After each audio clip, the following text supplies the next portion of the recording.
who have mingled with each other for as far as we remember throughout history. They have mingled with each other, they have fought each other, contradicted each other. And we're going to be talking to a author of a book called The Merging of Two Worlds, The Convergence of Science and Religious Thought. And here we have with us Roy Ebork. How you doing, Roy? Doing good, Keith. So what do you got going on today? How's it going? And how was your drive from Norwich, Connecticut? Drive from Norwich was good. I came at a good time, so I didn't run into a lot of traffic. So time-wise, I got here sooner than I expected, but otherwise than that, it was good. So can you tell us a little bit about yourself, what you've done, where you started off, and how the book came together? And we're going to go through the chapters, of course, but, you know, there's a lot of people out there. Some people are very faithful. They have a belief, and there's other people who we call atheists who totally hate the idea, and just not hate the idea, but they don't want to believe that there is some type of creator out there. Yep. So, I was raised a Roman Catholic. I was mesmerized by a church when I first went in. I was about 5 years old at the time. It kind of gave me a sense of another world. But then when they started getting into the devil and hell and the wrath of God against all unrighteousness, it kind of took the wind out of my sails. So I started asking a lot of questions. One day I was brought to the head nun, and she told me the questions I was asking could not be answered by the people I was asking. She said, you need to get alone with God and ask Him and let Him answer. Well, I left that day kind of confused because here I was expecting the church to have the answers, and she says, well, we don't know. You have to figure that out for yourself. So a couple of weeks later, I had an experience while meditating on God, and it was quite profound. I felt that everything in nature was reducible to a common denominator, and if you wanted to know who the Creator is, you need to look at what is doing the creating. I went back to Sunday school, and they told me the devil was putting ideas in my head. I went back to secular school, and they told me that I was having some kind of mental breakdown. Oh my God. It wasn't until 11 years later when I got into nuclear power school, United States Navy, and started studying nuclear physics that they explained what the common denominator was. And that was the first eye-opener. I mean, it just blew me away, and it just opened doors of understanding. I left there and began to think about this whole concept of what religion teaches versus what science teaches. Why is there a controversy? And I began to realize that the controversy lies with how we define the word God. If we define the word God as a person having a personality, as something that is separate from reality, number one, it doesn't match the experience I had, and number two, it doesn't coincide with what science is teaching. But what I experienced as a child and what I learned in science were in total harmony. And that's what started this whole book rolling. And I remember years ago moving the files off that old computer you're using to store everything on. I remember I hooked up a modem to one of the computers and used your lines to transfer it. Yeah, I remember when you were writing a book and everything about it, and you explained everything as you were writing it. Now, I've had experience with the Catholic Church, and my experience is that they make their own laws. In many ways they do. They run their church as a business. Nothing wrong with that, except that what they teach is they don't want you to question it. Right. And that's where you have a problem, because if you don't question it, you don't discover the deep truths that religion is really there to help you to develop. Right. Religion was developed by the mystics. They had spiritual experiences similar to mine. They tried to write that down. They tried to lead others to have that experience of their own. And then that information gets passed along to another group of people. Right. They now take that information and they try to spread it out to the congregation as best they know, but they didn't have the experience of the mystic. Right. So as a result, you get a he said, she said, and it starts to get muddled in whatnot. Right. Before long, religion is not on the path that it began, and somehow you have to get it back on track. That's one of the problems with the modern world, is because when Galileo questioned the Catholic Church, he said, there's something you're saying that it isn't adding up. He made observations that said the earth was not at the center of the universe, and the church essentially said, we know better and keep your mouth shut. And science and religion has been at odds with each other ever since. So that's really where it started.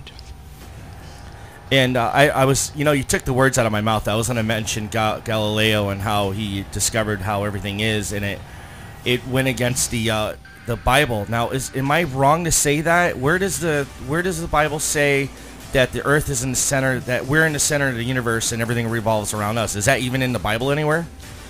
What the Bible says is something to the effect that the Earth has established that it cannot be moved. And that has been interpreted as that the Earth is the center of everything. But that isn't what it says. That's how somebody interpreted it. Right, and people have done that with the Bible and over again. They keep on rewriting the thing. There's another scripture that says, talks about the four corners of the earth. Right. In reality, it's talking about the four cardinal points of the compass. But it doesn't say that. And so that's where the idea came from, that the earth was flat, because it had four corners, because the Bible says so. Right. But that's not what it says. I mean, the words are there, but that's not what it was meant to portray. And so you have a wording, and then you have an interpretation, and the two kind of get sidetracked. How do you get it back on track? That's where science gives us another view that we can match against religion and say, okay, what is wrong about religion's teaching? And I believe that it starts with the concept of what does the word God mean? Right.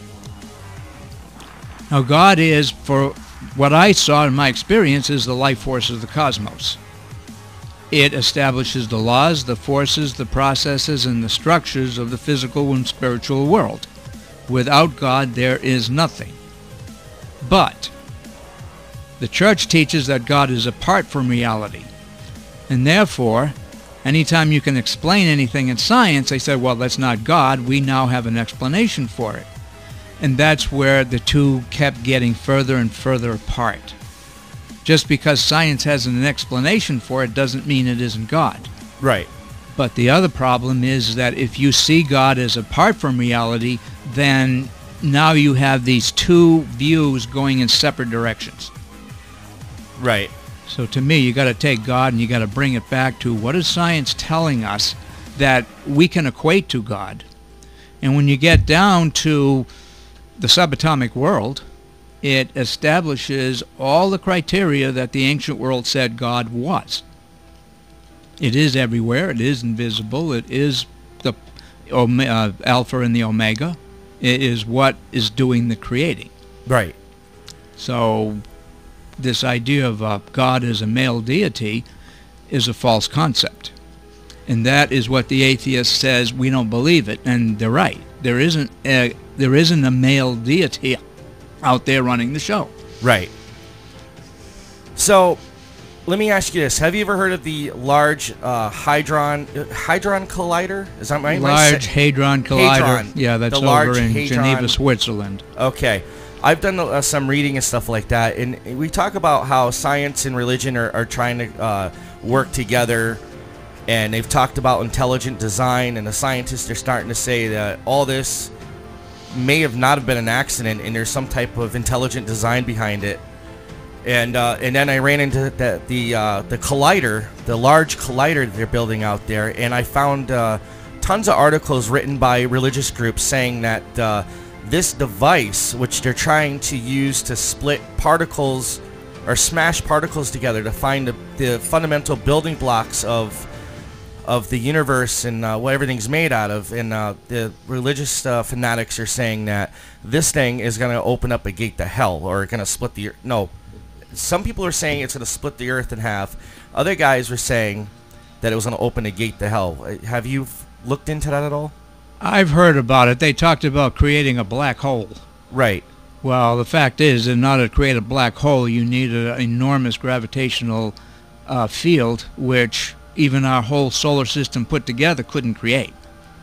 The gravitational pull of the sun isn't enough to create a black hole, and it's the gravitational pull that creates it. Right. So the idea that you can create a small black hole is ridiculous.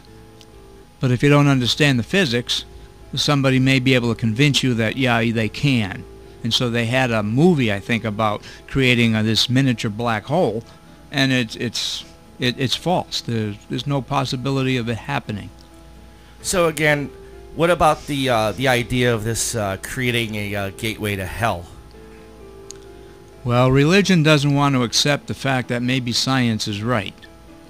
And so they see anything that challenges religion as anti-religious and therefore demonic. And that's not true. So is there anything in the Bible that speaks out about playing with your chemistry set? Because that's what these scientists are doing. They're playing with Pandora's box. So is there anything that says that these scientists are playing with Pandora's box? Or is there anything in the Bible that references to not play with your chemistry set? Or is that because of medieval times they took chemistry and science as a form of witchcraft or sorcery? No, there are certain things you don't want to do. For instance, the whole concept of a nuclear exchange. This is opening Pandora's box. This can create a situation where you cannot go back to where you were before. And if you get yourself into that situation, there's no reset button. Right. That is where you don't want to go. So there are things that, well, Carl Sagan talked about a technological self-destruction. He warned the world about not doing things that can destroy our planet. It's the only one we've got right now. Right. So there are some things that you don't want to do. Now, as far as experimenting and trying to understand the laws of the cosmos, well, that's all part of growing and learning and becoming more and more involved. It's just that when you get into how are you going to use this, I mean, Einstein gave the idea of the bomb to the United States because he knew that Hitler was working on it, and he said, well, we don't want them to get it before we do. But he never envisioned that United States would use it. Right. And when the United States dropped it on Japan, well, Einstein said I could have cut my hands off for writing that letter. Because he was quite concerned that he was hoping that the deterrent alone would end the war. And so there is an issue where we can develop an energy that is so powerful that we could literally ruin our planet. And now what do? Can't go back. Because Einstein was asked if he ever thought there would be a third world war. And he says, well, I don't know the answer to that. But I will tell you this. If there is, the next war will be fought with sticks and stones. So he was warning the world again about not destroying your world with your knowledge. You've got to develop this knowledge, but you have to be prudent about how you develop it.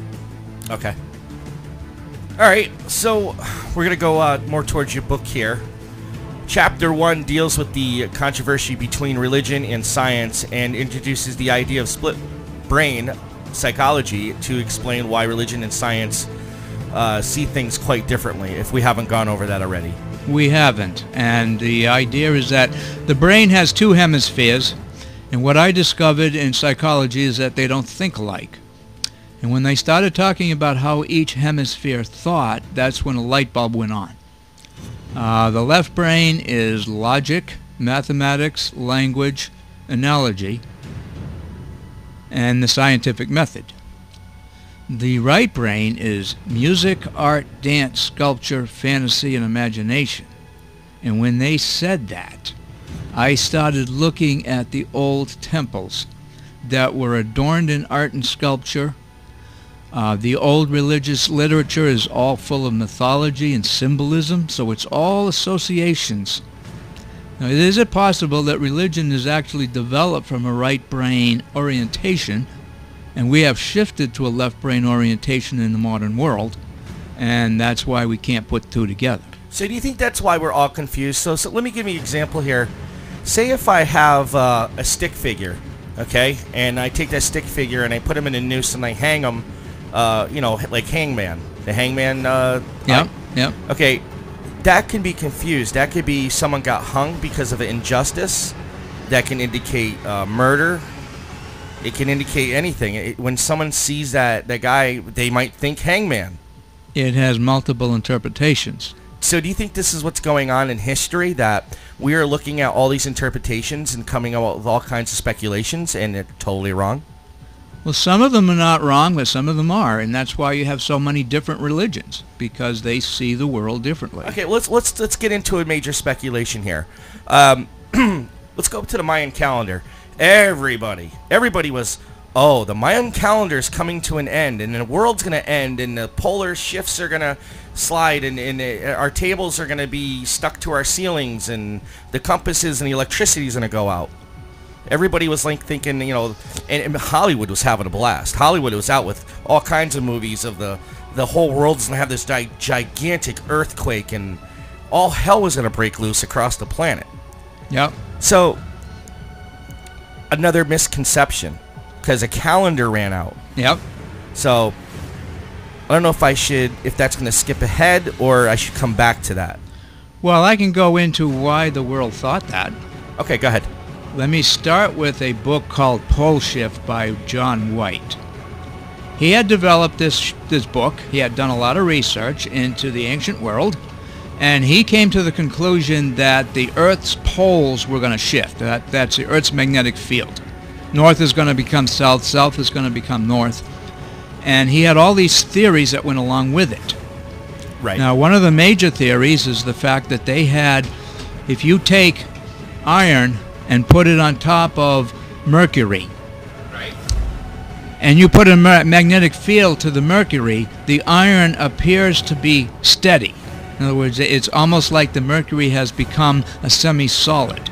Right. If you take the magnetic field away, the mercury becomes like a liquid, and whatever's floating on it is free to float.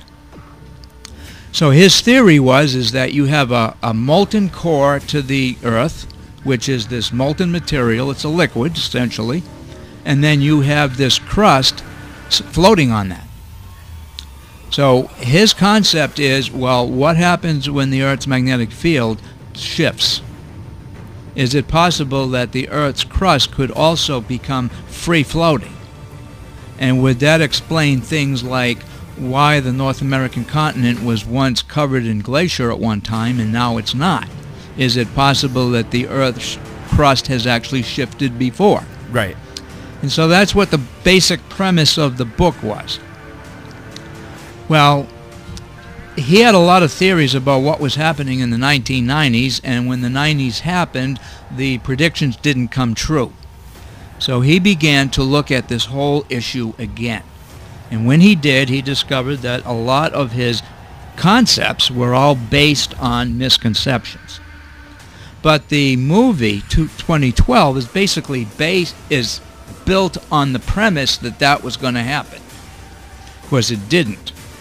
Now, according to documentary videos that I've watched on YouTube, and these are sources from Discovery Channel, CPTV, Nova, scientists have actually gone out, from what I've seen and what I was told by these documentaries, that scientists have actually found evidence of a previous polar shift. Well, I've done some research myself, and I haven't found it. One of the things is that the Earth, the polar shift does shift. Actually, when you're talking about evidence of polar shift, yes, it does. And one of the things is that in the continental drift, there's magma coming up from the bottom of the ocean, and it's moving out. And this is part of why the continents are moving away. And it's in the Atlantic Ocean. And as it moves, it's leaving behind this trail of magma that solidifies. Well, that magma, at the time it's solidifying, is basically locking in what the Earth's magnetic field is at any given time. Right. And so if you take a core sample of that and you start looking at it and you look at different parts of this mantle, what you discover is that the Earth's magnetic field has shifted back and forth. But the evidence that I've seen says, number one, the Earth's magnetic field does not go to zero.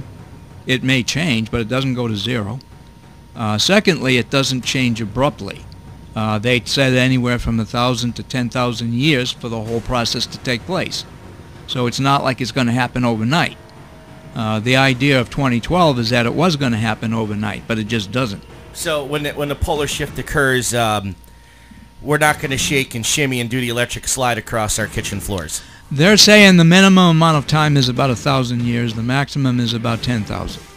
So Right. It's not going to happen in your lifetime. Right. Even if it starts to happen. I mean, like you look at, we fly, in the charts that we use has this magnetic deviation. Well, that magnetic deviation does change from time to time, but it's very slow. They are finding over the last couple of hundred years, they've taken measurements of the Earth's magnetic field, or is able to. For instance, pottery. When you fire pottery, it locks in the Earth's magnetic field values. So over time, you can actually look back and say, what was the Earth's magnetic field strength 500 years ago? And so you're able to measure that. Right. And what they find is that it changes slowly, but the one thing is doesn't change quick, and right now the Earth's magnetic field is fairly strong, a lot stronger than it would need to be for a magnetic pole shift. So the idea that the magnetic fields can change, we know they do, but it's a very slow process. Okay. Very good. So, oh, wait a minute. Let me punch up. Sorry, Melissa. Go ahead. I have a question. Speaking of magnetic fields and all this, I've also seen documentaries that supposedly the Earth has tilted. Not tilted like on an angle, but like basically literally flipped upside down one time prior, but it takes like 1,000 years or something. That's like what he that. just said. Yeah. Well, the Earth's magnetic field does. The Earth's crust doesn't. It's the field that changes. So yes, it does reverse. Okay. Over time, it does reverse.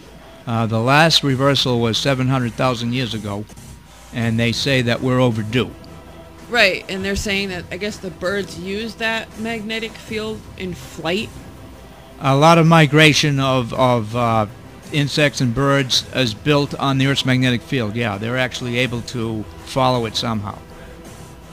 Okay. All right. Now, there's all kinds of stuff. We could probably do a 2-hour show here with everything we have. Me and Roy have spent countless hours on the phone having conversations. I remember one of our conversations, and I was talking about this stuff. We talked like for almost 3 hours straight. We have on times. Yeah. So that's chapter 1 with the misconception of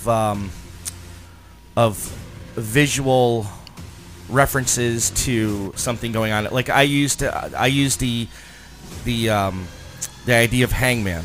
Yeah. So when you see a stick figure hanging, you think of the game Hangman. Yeah. Someone back in the day would probably think they hung because they committed an injustice or broke some law or kicked the king in the shin. Well, let me use that just for a second to reiterate the difference between religion and science. You see a stick man. The right brain sees it as a person.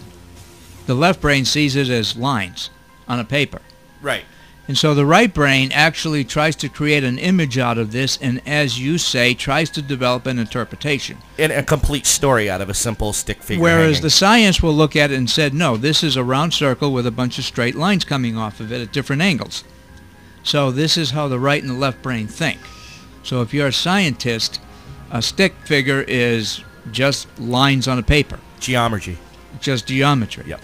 So the right brain uses association, and then we create a scenario over what these stick figure lines mean. That's excellent interpretation of that. All right, so we're going to go on to Chapter 2. Presents the various beliefs on how those beliefs came into be accepted, how wrong some of them have been, and the effects that they have had on the people who ascribe to these beliefs. Could you elaborate? Well, one of the first things that I present in that book is the fact that when Orson Welles broadcasted War of the Worlds on CBS radio, Yep. there were people who saw the Martians that night. Now, we know there weren't any, and yet they claim to have seen them. So you can put ideas into people's heads, and the idea itself, we will actualize it. So we will make something real out of something that was not real.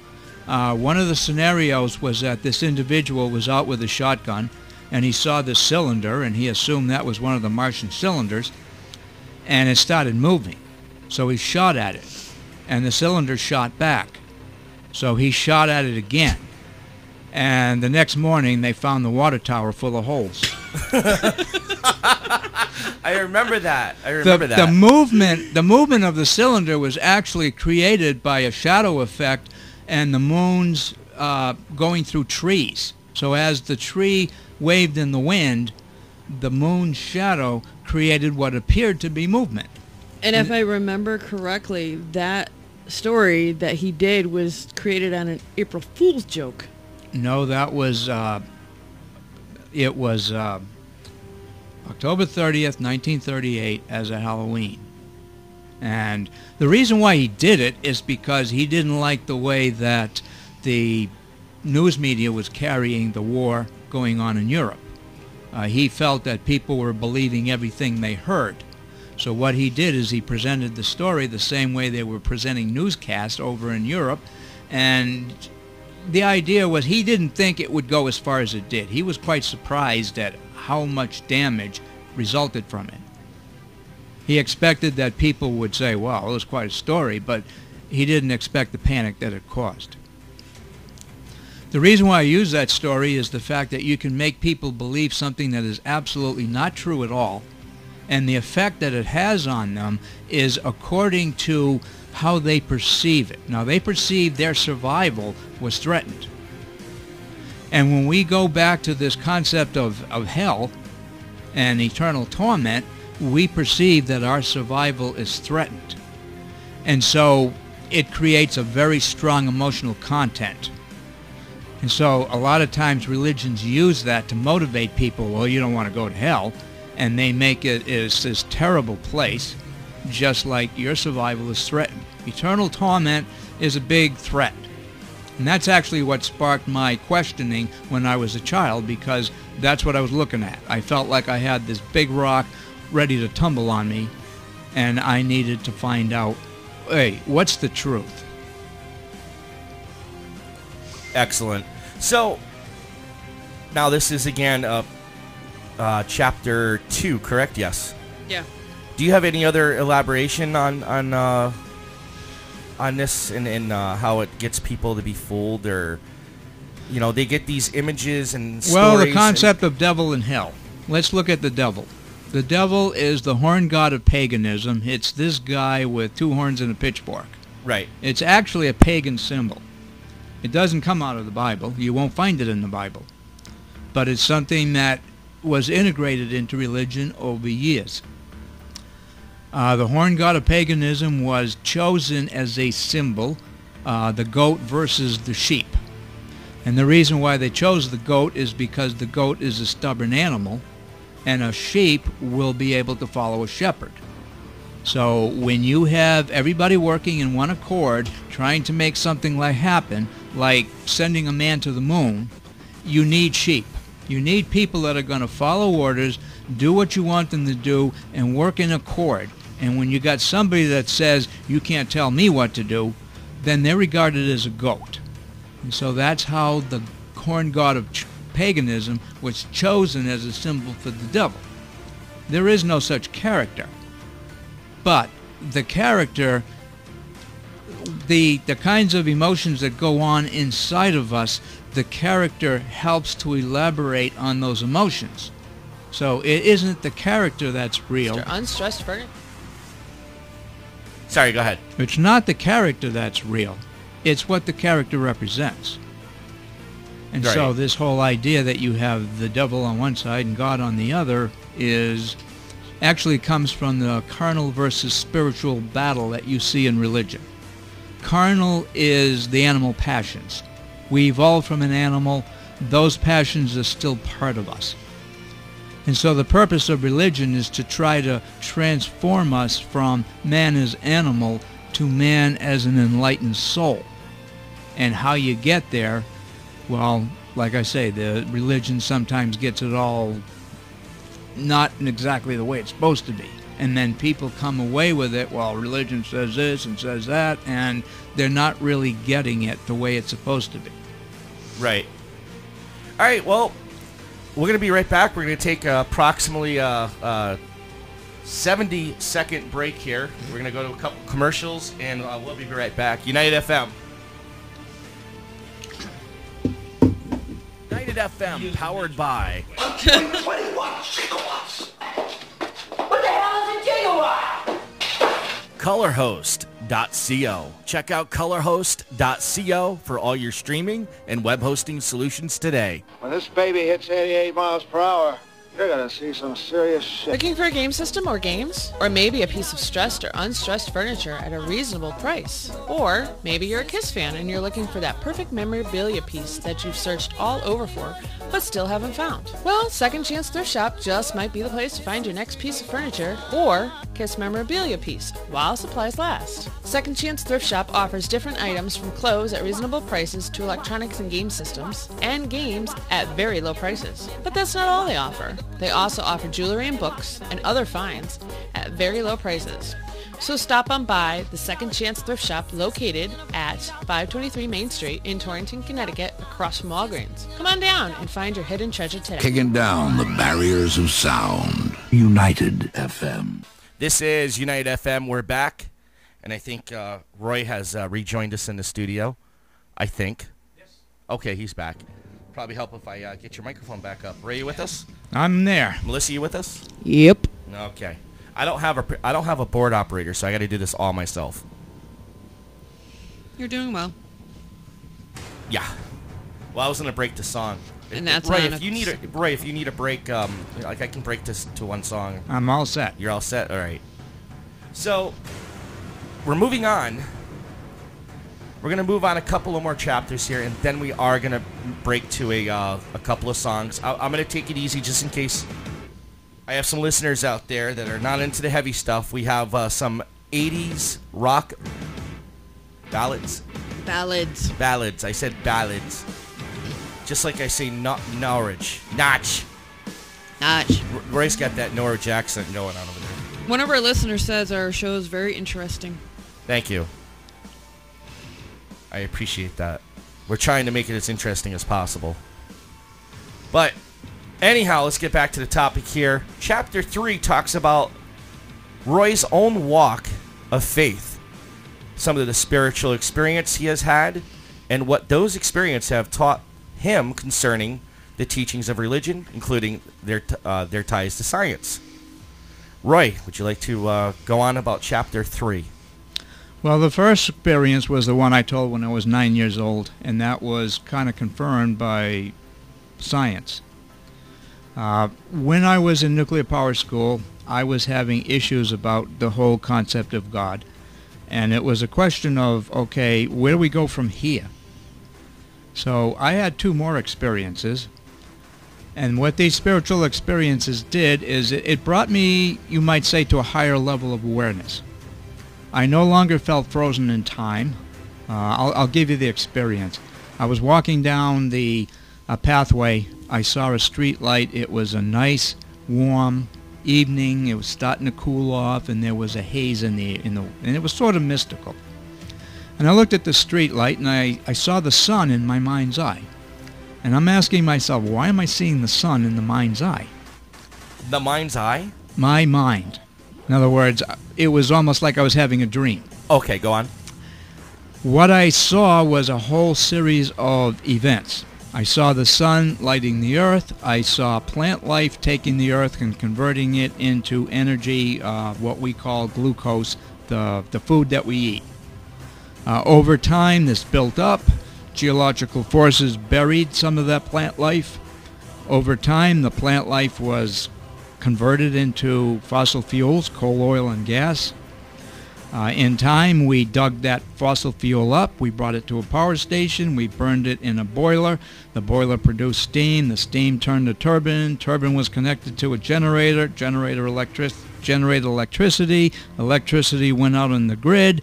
And here it is reaching a street light, and it's converting it back into light.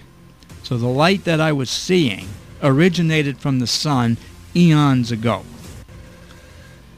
And that comes to the idea that energy never goes away. Also, it made me feel like I'm no longer frozen in time, because this event started long before I was born. So I said, well, by the same token, we become the future by helping to shape it. And so I felt that all the things that I did that would help the world be a better place would go on for generations to come. And so I felt like I was part of something much bigger than myself. So that was a major experience. And I had a couple of others. I don't want to get into them right now, but those are the kind of spiritual experiences I've had. And it sort of connects you to something, like I said, bigger than yourself. It's what a lot of times is referred to as cosmic consciousness. Cosmic consciousness is, you might say, universal consciousness, and we're all part of that. What about viewing everything going on a multidimensional level? I'm not really sure about that. I haven't given it a whole lot of thought. The multiverse, for instance, I don't necessarily ascribe to. But as far as multidimensional, the body is made up of organic systems. You have skeletal, muscular, circulatory, all those different systems. The systems are integrated and networked together to make your body. The systems can be broken down into parts, so you got bones, organs, muscles, blood vessels, nerves, all that stuff. The parts can be broken down into cells. Cells can be broken down into molecules, molecules into atoms, atoms into subatomic particles. And the subatomic particles is where you come back to that common denominator. Everything that exists is made up of building blocks upon building blocks upon building blocks to finally get to you. So nature has built these over time, and now we are living in this world, but it is multidimensional, multi-levels.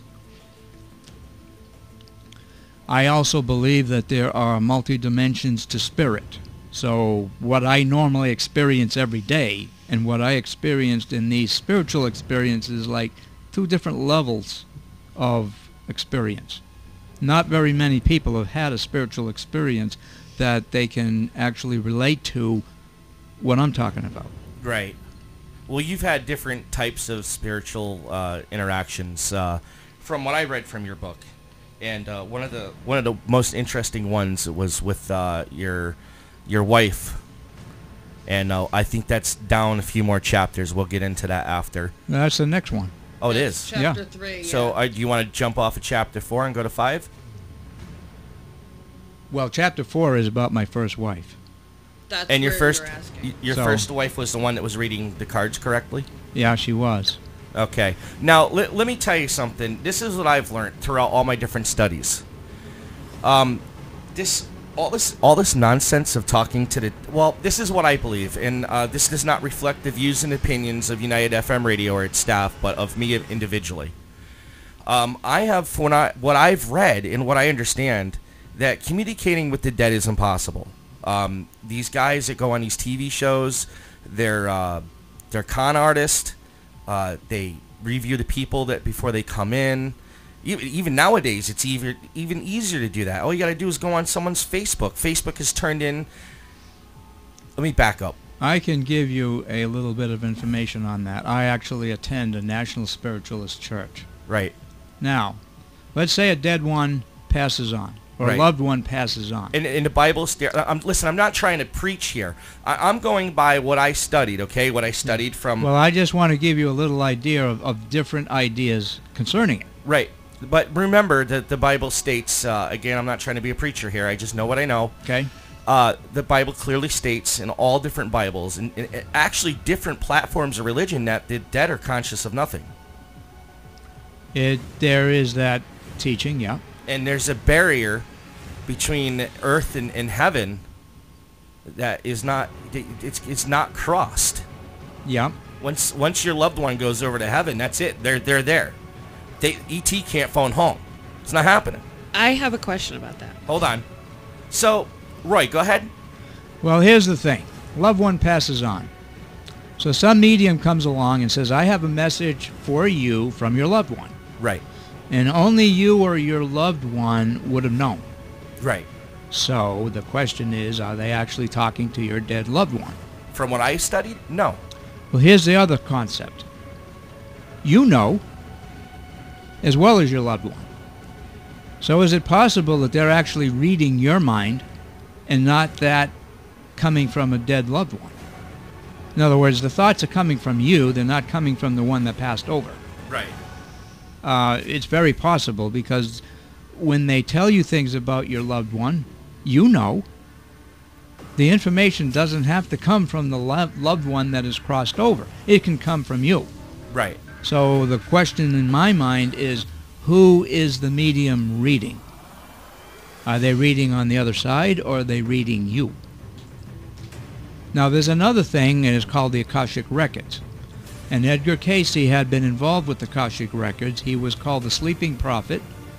He had prophetic messages.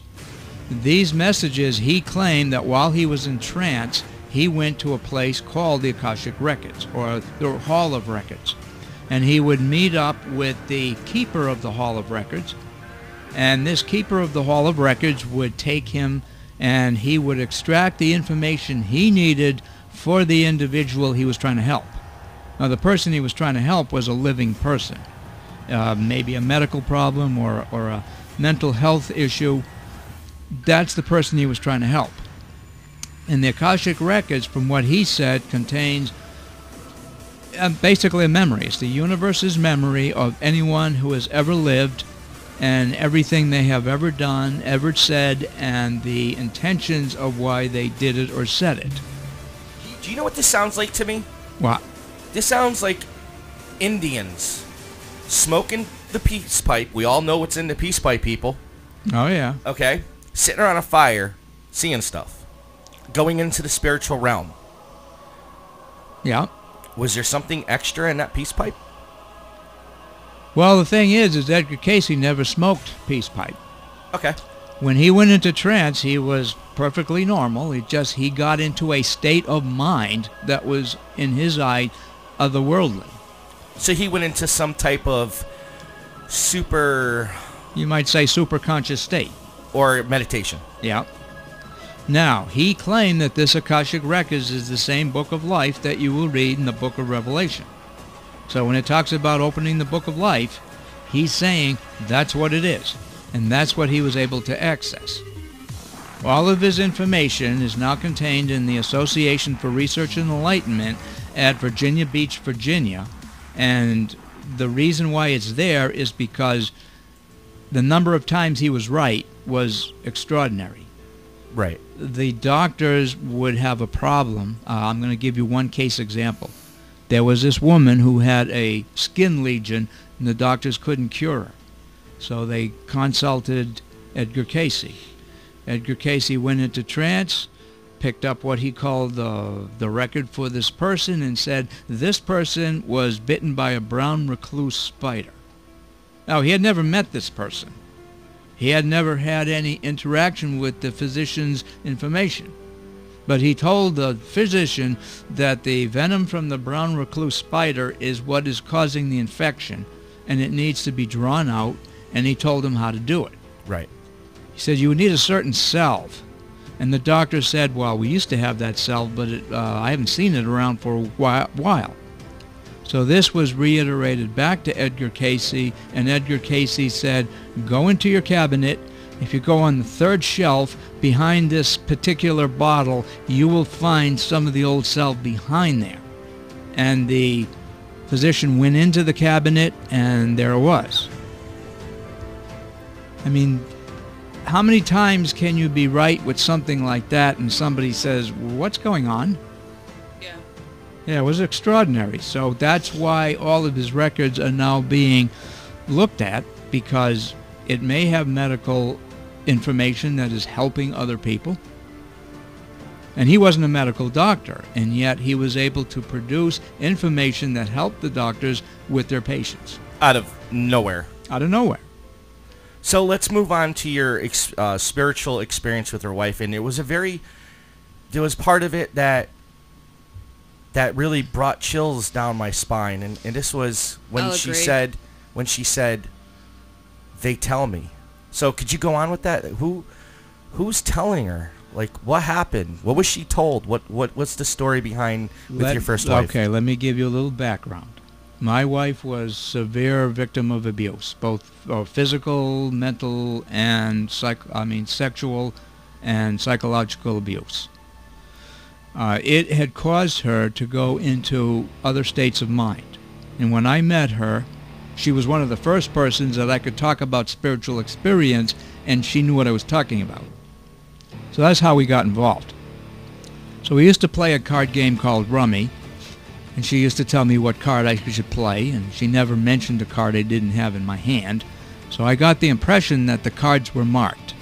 She says, all right, I got to do something about this. So I went out and I bought a brand new deck of cards. I brought them home. I took them out of the deck, under the table, knowing that my wife couldn't see under the table. I shuffled them under the table. I went to the first card and I says, what's this card? And she names it correctly. I go to the second card, she names it correctly. I go to the third card, she names it correctly. And after 16 cards, she missed 2 of them. I said, well, there's no sense in going through the whole deck. This is a mathematical impossibility. So I put the deck on the table and I said, do you mind telling me how you're doing this? How is it? Now, you can say it's a this impossibility, it's a that impossibility. Can you elaborate to prove your point? How is it a mathematical impossibility? People win the lottery. Okay, well, here's the thing. You have one guess out of 52 for the first cards to get it right. Right. Okay, now the second card is you got to get the second card right out of 52. Now it's 52 times 52 chances of getting it right. Third card, well, now you're at 50 cards and 52 times 51 times 50 to get it right. And that keeps on going, so the multiplication factor keeps on going higher and higher and higher. Go through 16 cards and figure out what is the probability of her getting all those cards right, and the number goes off the wall. So that's where I say a mathematical impossibility. Are they the same odds of picking the winning lottery tickets? Yeah, probably several times. Over? Yeah. Okay, how many times have you done this with her where she's guessed all the cards correctly? I only did it once because it was okay, so now I know something's going on and is what's going on. So she only guessed, say she was kicking your butt all over the place playing cards and you couldn't figure out what was going on. That's right. And so this was the experiment I tried to find, because she kept telling me, I know what you have. Too bad she couldn't go to the casino. Well, here's the problem.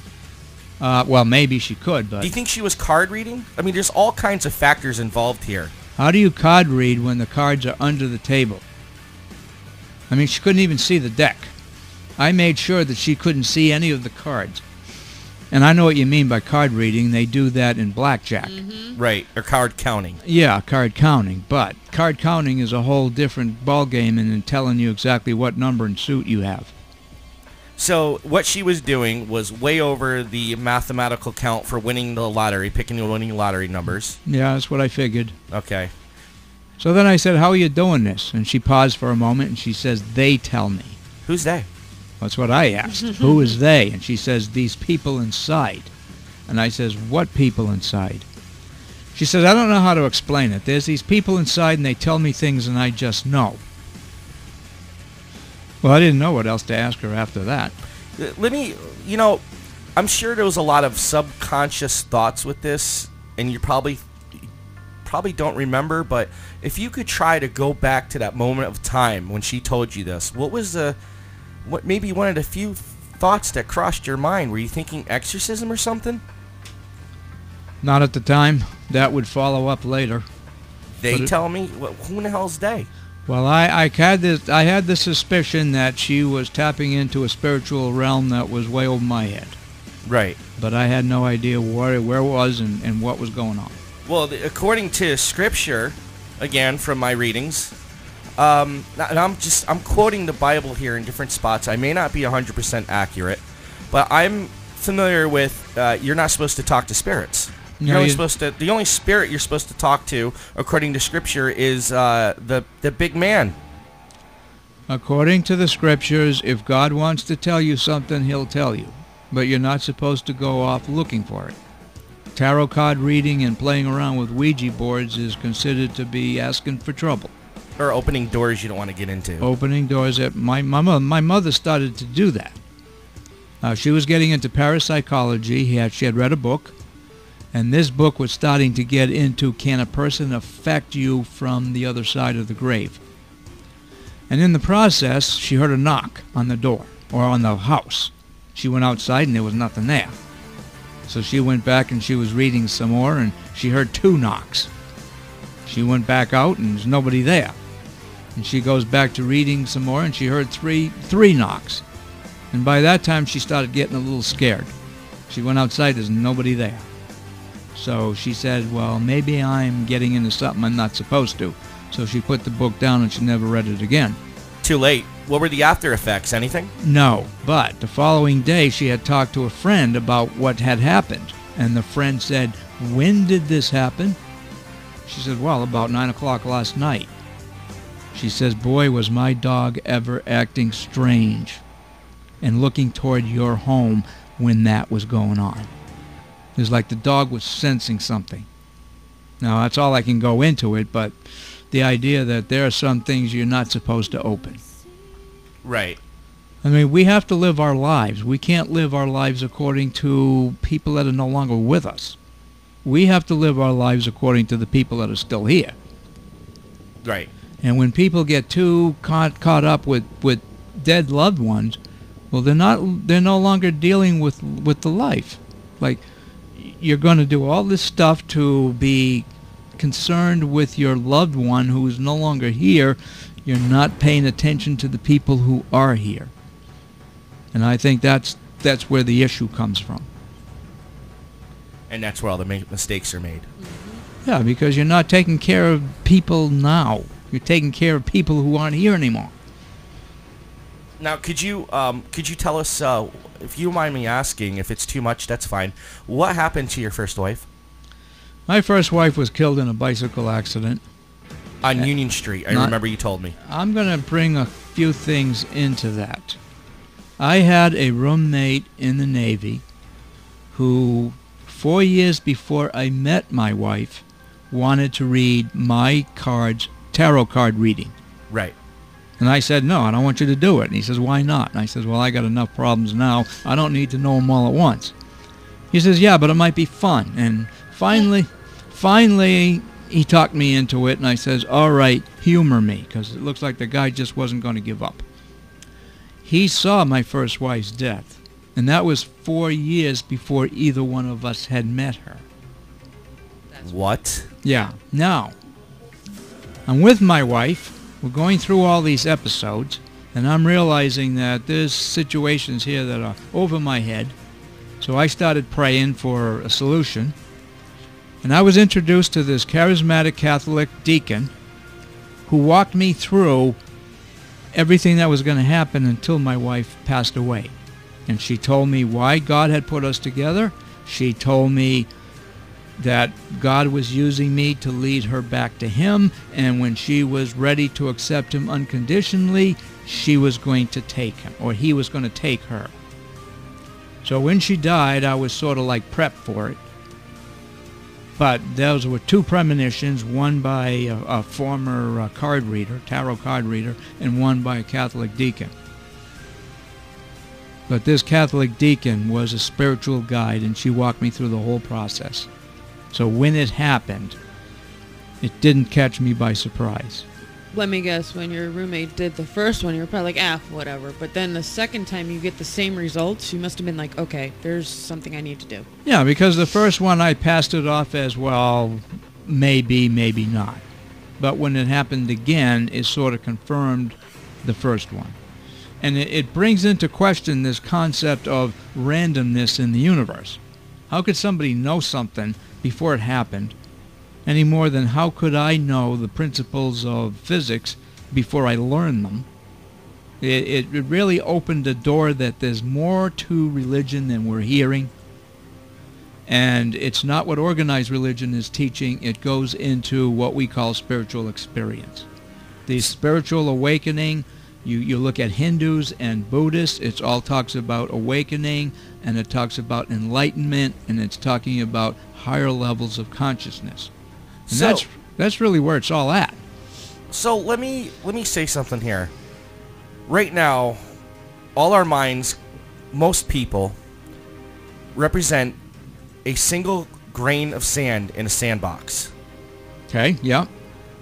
And we cannot see outside the sandbox to see the miles of beach and ocean that lays outside our view. Okay, mostly true. So does that sound like a good idea of how we stand spiritually and what lays beyond our current reality? Nope. Go on. When I was in nuclear physics class, when they were talking about the common denominator, they said something that completely floored me. And they said, every electron in the universe has exactly the same mass and the same charge. And I said, say what? And then they said the same is true for protons and the same is true for neutrons. So when you get at the subatomic level, everything becomes the same. Everything that exists is made up of those three particles, and the only thing that differs is the manner in which they're put together. And that floored me. But I said, there's your common denominator. You've got a subatomic world that is everywhere the same. The electrons on the surface of the sun, the electrons on the moon, the electrons on distant galaxies, all the same. How is that possible?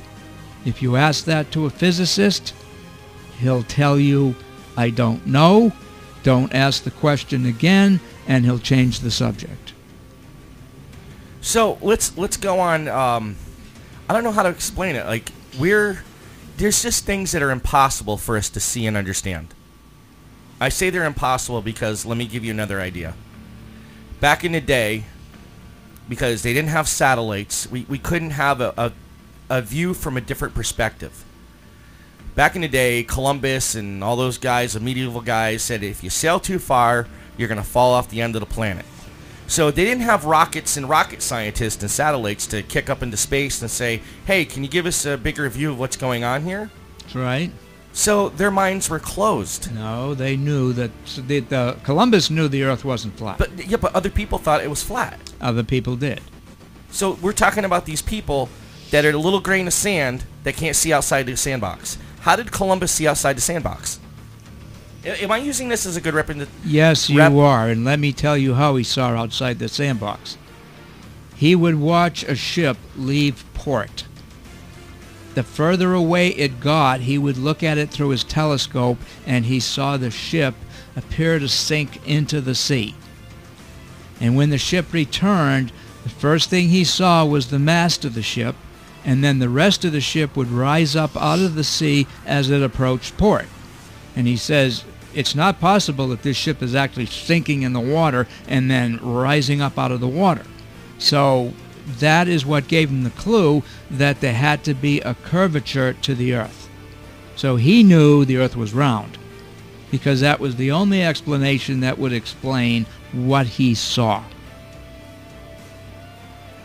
So he used his telescope to see that the ship was sinking and understood there was curvature, did a little geometry, and hey, the Earth is round. It goes back to reasoning. So who's got the spiritual telescope then? Where's our spiritual telescope? What do we have that's legit? Spiritual telescope, well, that's a tough question. Each one of us has certain experiences that help us to determine what our purpose in life is. We can look at what attracts us. We can look at what kind of things we find easy to do, and that helps to establish our purpose in life. Meditation will help you to further that whole concept, but you really have to put the two together. This is why I say you can't separate science from religion. If you separate the two, religion is blind. Without spiritual experience, you don't have the spiritual side, and without the scientific method, you don't have the other side. Right. You're familiar with the word, I just lost it, theology. Yep. If you look up the word theology in the dictionary, it says a study of God and church doctrine. That's not the definition 100 years ago. 100 years ago, the definition was it has two branches, natural and revealed. Natural theology is that which we can know of God through His works by way of nature and reason. And that brings you back to the scientific method. Can you do me a favor and define the word theory? Theory is that which you believe to be true, but it isn't proven. So it's sort of a hypothesis. And a hypothesis is a best possible guess. Well, it's the same idea as Columbus was able to guess that the Earth wasn't flat. Right. So that was his theory, but it was based on observation. But he couldn't actually prove it until he actually went there and back and said, okay, I didn't fall off the edge. So before he actually made the voyage, he had to base it on a theory. But the theory was based on an observation. Which just substantiates things. Which, in the end, it proved to be true. Now we know that the Earth isn't flat. We know it's round. But the theory was, it was a theory before you could prove it. Right. And that's the same when you get into science, is that science comes up with a hypothesis and says, well, we believe this will happen if we do this. And like, for instance, chemistry. We put these chemicals together, we believe that by the laws of chemistry, this will happen. But they don't know for sure until they actually do it and get to see the results. Right. So prior to it being proven, it's a theory. And theories can be debated over and over again. So basically they're ideas. They're ideas in which you have to somehow find a way to prove it. Right. Let's move on to chapter 5, which expresses the book of Genesis as a mythology using the teachings of Eastern philosophy to explain what symbols in the story represent and why the story unfolded as it did. The first thing we have to know is that the Bible was written in the age of mythology. Or when I say the Bible, the first 5 books, in which Genesis is part of it. People don't want to accept that Genesis could be a mythology because they see mythology as not real. But a mythology is not necessarily not real. It is a historical event that is squashed into this condensed version. An example would be when Jesus gave us parables. The story, define parables, please. A parable is a story that has a moral lesson but isn't necessarily true in literal fact. Okay, thank you. So, when we go back to the story of Adam and Eve, for instance, people say, well, God made man and woman, and there were two, and they were in this garden, and you just have to accept that on faith. Well, you take a look at our globe. You look at the Tigris and the Euphrates River, you look at the Nile and the other river that's listed, you can't find it today because it's gone. But you look at the area that encompasses, and it encompasses an area about the size of New England, New Brunswick, and Nova Scotia all put together. You're talking well over 1 million acres. So this garden was supposed to be tended by how many people? The idea that Adam and Eve were 2 people in this garden, when you actually start looking at the details run you into a lot of trouble. Now, the story was written for a moral reason. You don't want to violate the laws of nature because they'll get you in a lot of trouble. But there were two levels of knowledge in the ancient world. One of them was called the exoteric. The exoteric was considered the common knowledge, which everybody knew, taking it matter of fact. And then you had the esoteric, which was the expanded version. The expanded version was only known by the elite. So Joe Blow did not know what the esoteric teachings were. So Adam and Eve were two people. They ate the forbidden fruit. They got into trouble, and now we're trying to find our way back to that blissful place. It's a simple story, and it has a moral lesson, but when you start looking at the details, there's a lot more there that you don't see. Adam was considered a word that was generic for man. In chapter 5 in the Bible, it says, "These are the generations of Adam when God created the heavens and the earth. Male and female created he them, and blessed them, and called their name Adam." When I read that, I said, there's something missing here. It's either Adam and Eve. Why does it say their name? And so I realized that, well, Adam may not be singular. Adam may be plural. In my mind, Adam and Eve are mythological characters representing an entire culture. What happened to those characters in the story is what happened to that culture. But it didn't happen on a warm Sunday afternoon. It took several thousand years for it to happen, because the story was written about 1250 BC, relating to an event that's supposed to have happened in 6000 BC. So what happened to those characters is giving you sort of an overview of what happened in those 2,000 years. And when you look at ancient cultures, you find a lot of turmoil in the ancient cultures. The transformation from the Egyptian culture to the Hebrew culture. You find at the time the story was written, idol worship, preoccupation with the dead, and sacrificing their children to idols. It was a mess. And so the story is giving you a broad overview in a very condensed version of something that took a long time to happen. So the story did happen, but not as simple as it sounds. So that's where you have to take a mythology and expand upon it. Well, you've given us an excellent idea of what's going on. Now, when you talk about the forbidden fruit, yeah, people imagine you eating it. In the Bible, it shows an apple.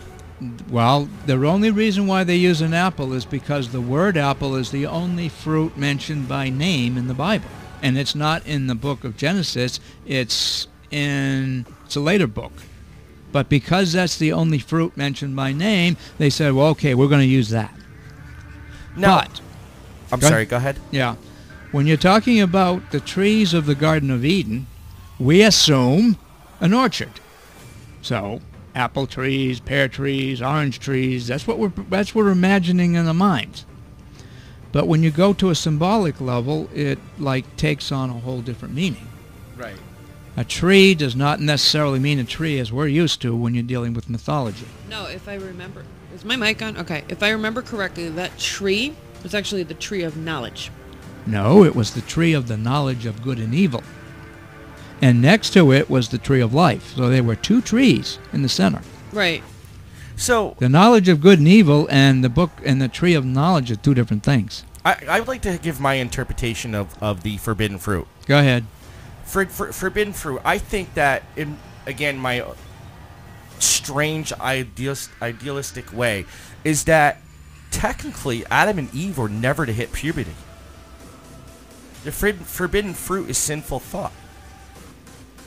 Because they didn't have to reproduce. They weren't supposed to have children. God, according to the Bible, God set up this garden and put two people in it, and he was happy with his two pets. Actually, he created one and took Adam's rib and created another person. Well, we all know that. So the guy would have a companion. Exactly. Which is the female. Exactly. Sinful thought is getting on the right idea. Basically, my idea of forbidden fruit is it's anything that entices you but leaves you destitute if you partake of it. Or immoral thoughts. See, people think that the Garden of Eden doesn't exist anymore. It is gone. And it's like, no, the tree of the knowledge of good and evil is still around because it's metaphoric. Modern day tree of knowledge, the branches would be compulsive gambling, alcoholism, drug addictions, unwanted pregnancies and abortions, involvement with organized crime, etc., etc., etc. The forbidden fruit is stuff that you get into, and when you get into it, it sucks the life right out of you. You think it's going to set you free, and then you become a slave to it. And that would be perversions of sex. Perversions of sex is one. Gambling. Compulsive gambling. Murder, drug addictions, all that stuff. Theft. Is all the stuff that it leads you to. Right. So when it says that Adam would die, we're assuming his physical body, and yet that's not what it's alluding to. It means that his spirit is going to go through a death. Instead of full of life, now he's dealing with the consequences of what he got himself into. Right.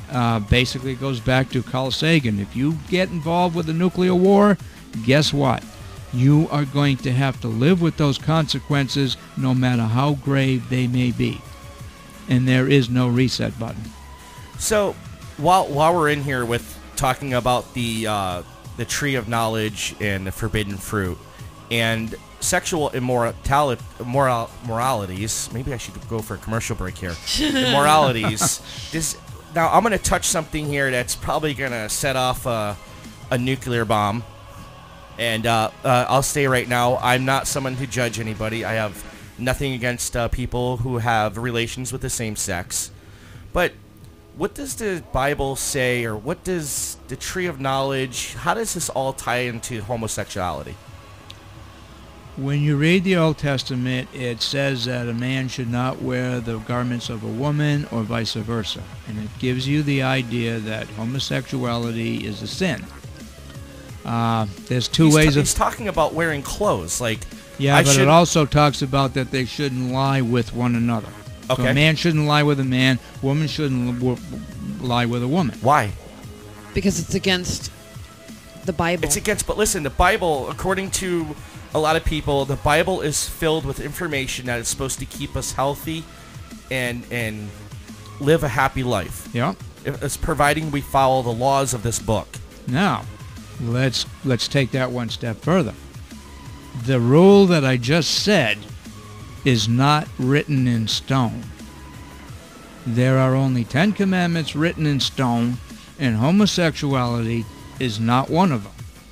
It says, "Thou shalt not commit adultery." That is the only one pertaining to sex that is written in stone. Right. At the time, the development of cultures was that you didn't want weakness. If you had weakness, you were going to be a victim of your enemies, and that was the end of the story. So you had to remain strong. And so there were certain things that, if you did, were going to weaken the whole tribe. So they created rules to help to make the tribe strong. So a man sleeping with a man or a woman sleeping with a woman was a weakness? It would have created weakness because of the disease that it would have fostered. Today we have a whole different way of living because we also have hygiene they didn't have. You couldn't go to the store and buy the products that we have in order to help you to remain pure. That doesn't mean to say I go along with it, but I don't believe that a homosexual chose to be that way. I simply don't. So it's something that's in the genes. I don't know if it's in the genes. All I know is that you've got one sexual gender body and another sexual gender brain, and from psychological studies, it's easier to change the body than it is to change the brain. Now, the one question that constantly comes up in my mind is, if God didn't like homosexuals, why does he create so many of them? Right. And so that's where you have to, I won't want to say interpret, but you've got to weigh the two sides. What is right, what isn't right, Well, and you know, why. hold on a minute. You say, why does he create so many homosexuals? Okay, why does God create so many murderers, rapists, thieves, blood-sucking... Well, I believe... I had to cut myself off there. I believe a lot of that goes back to mental illness. Right. Now, I don't know how a homosexual gets to be a homosexual, but I do know that it seems to be out of the natural order of things, because you can't procreate by having sex with the same sex. So that's about as far as I can get into that subject. I don't judge. As far as I know, it goes back to do no harm. Well, that falls under the theory, without abnormalities, there won't be a normal. Yeah, I mean, that may be one way of looking at it. You know, to have darkness, you have to have light. And the light has to be present for, you know, they can't exist without each other. Well, I believe that part of our reason for being here is to learn. Right. And so some of the lessons are hard to understand. Part of spirituality is trying to understand, why am I this way? And how can I live a normal life? I mean, one of the things that I find remarkable is that many homosexuals have an extraordinary gift for artistic ways. I mean, I know homosexuals that are very contributors to the society. Yeah, look at Soho in New York City. So I realize that it's like where they're lacking in one area, they have gained in somewhere else. And so I think that we have to look at the picture from a different way. I won't judge them. I will only say that if they cause harm to somebody else, well, that's another issue altogether. Right. And the same laws apply for anybody, no matter what frame of mind they're in. Correct. So, anything further on this? Or would you like to move on to chapter 6? We should move on. Okay, we're going to take another, I don't know, 50, 60, 72-minute break. 72-minute? Second. 72-second break. I need a break. Yes. Yeah, we need a break. We need coffee. Yeah, I need another gallon of coffee over here. Next. All right, United FM with Roy Bork. Yeah. Do you realize for years, I've known him, and I used to call him Borg. I did too, so don't feel bad. I am just as guilty. Just like the Borg, you know, we are the Borg. Resistance is futile. You'll be added to our collective. I want to do a video. I want to do a photo edit of Roy and turn him into a Borg on Star Trek. But nevertheless, what was I going to say next? We're taking a 72-second break. Yeah, I just lost my train of thought here. So I just found it. So here's the deal. I was calling him Borg, and come to find out, the proper way to say his name is Bork. And I found a character. I found a character that says Bork several times. I'll give you an idea of who he is. He's got a white suit and a funny-looking hat. He's a Muppet. Stacy Slicey with the knifey. Okay. He's a Muppet. And right before he throws the utensils and knives or whatever else he's getting ready, he goes, Bork, Bork, Bork. So just every time now when I think of Roy, the Swedish chef, going Bork, Bork, Bork, and throwing the utensils everywhere, that's my new visual rep of Roy, and I need to draw that on the wall and put Roy's name above it. All right, so, I haven't done that yet. For how many years I've known you? 10? A little over that. 10 years, and yeah, I'm friends with Roy Borg. What? The guy that tried the Borg people? I'm like, what? Huh? So well, I have one better than that. Go ahead. I went to a restaurant and they didn't do it. They thought the B was a P. Pork? So they called Roy Pork. when it was my turn to go to. Oh my God, that's horrible. They should have given you free dinner. All right, 72 seconds, not minutes.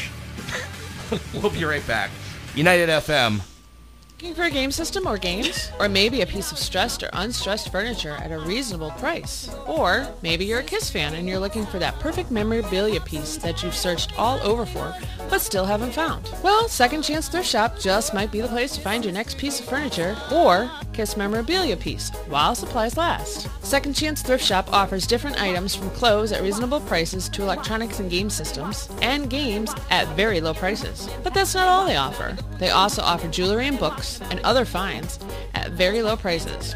So stop on by the Second Chance Thrift Shop located at 523 Main Street in Torrington, Connecticut, across from Walgreens. Come on down and find your hidden treasure today. Kicking down the barriers of sound. United FM.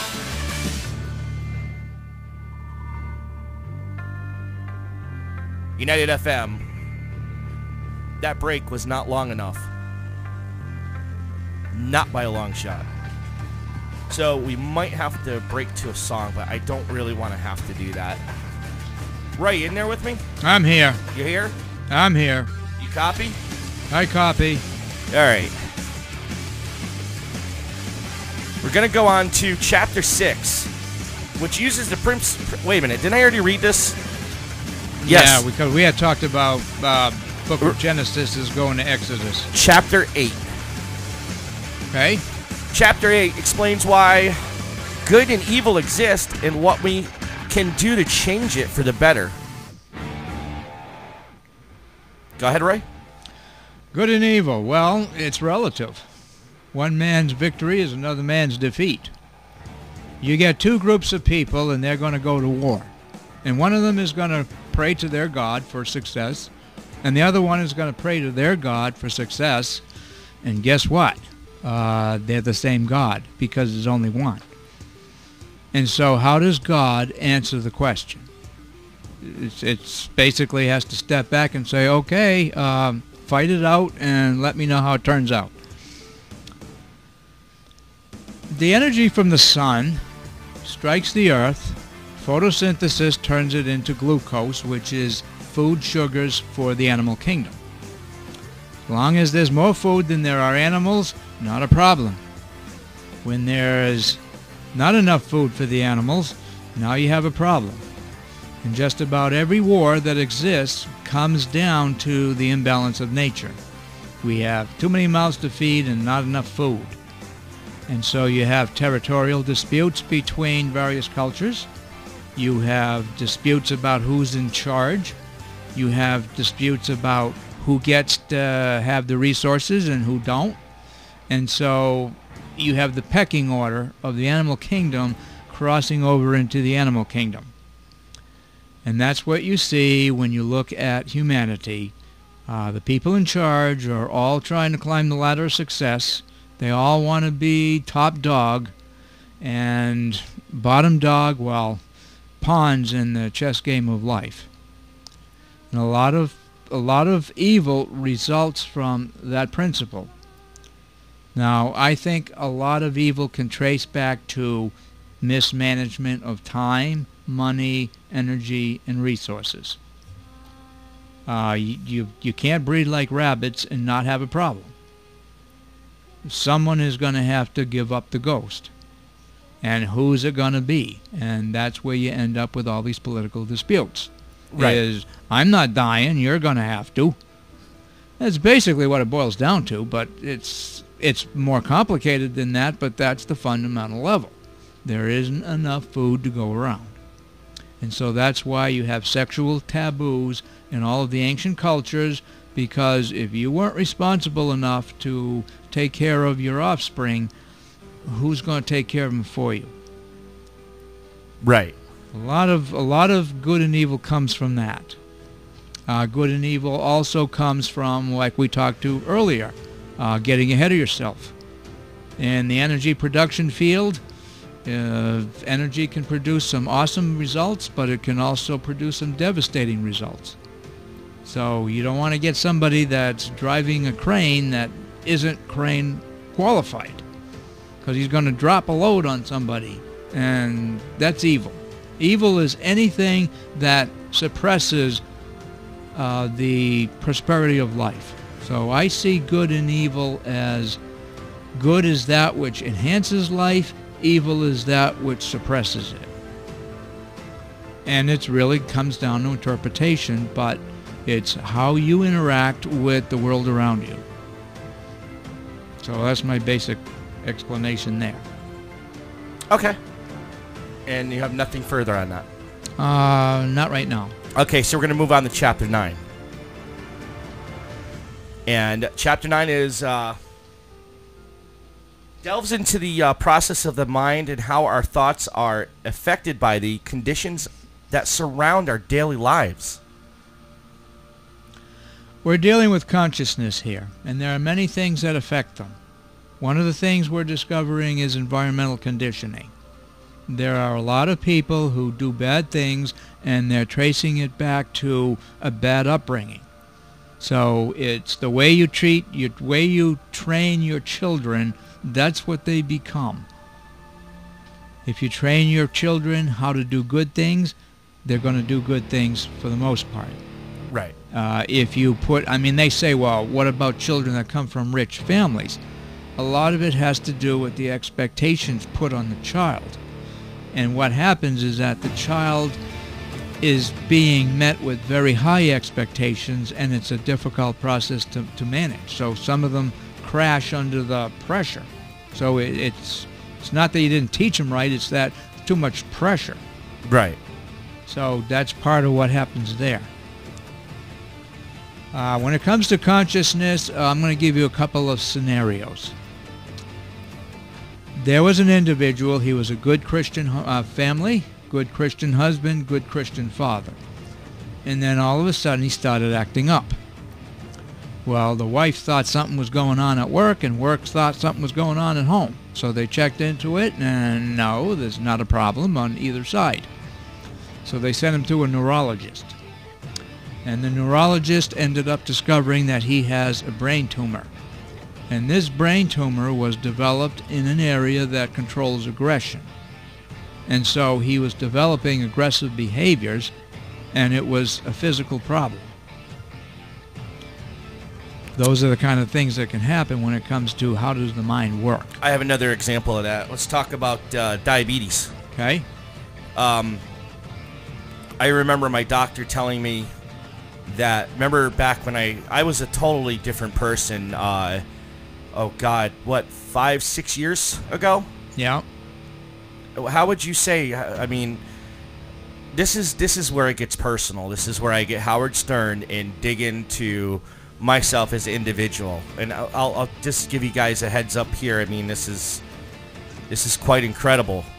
I'm not going to go into health conversations, but I'm going to talk about, I'm going to fortify what Roy just spoke about.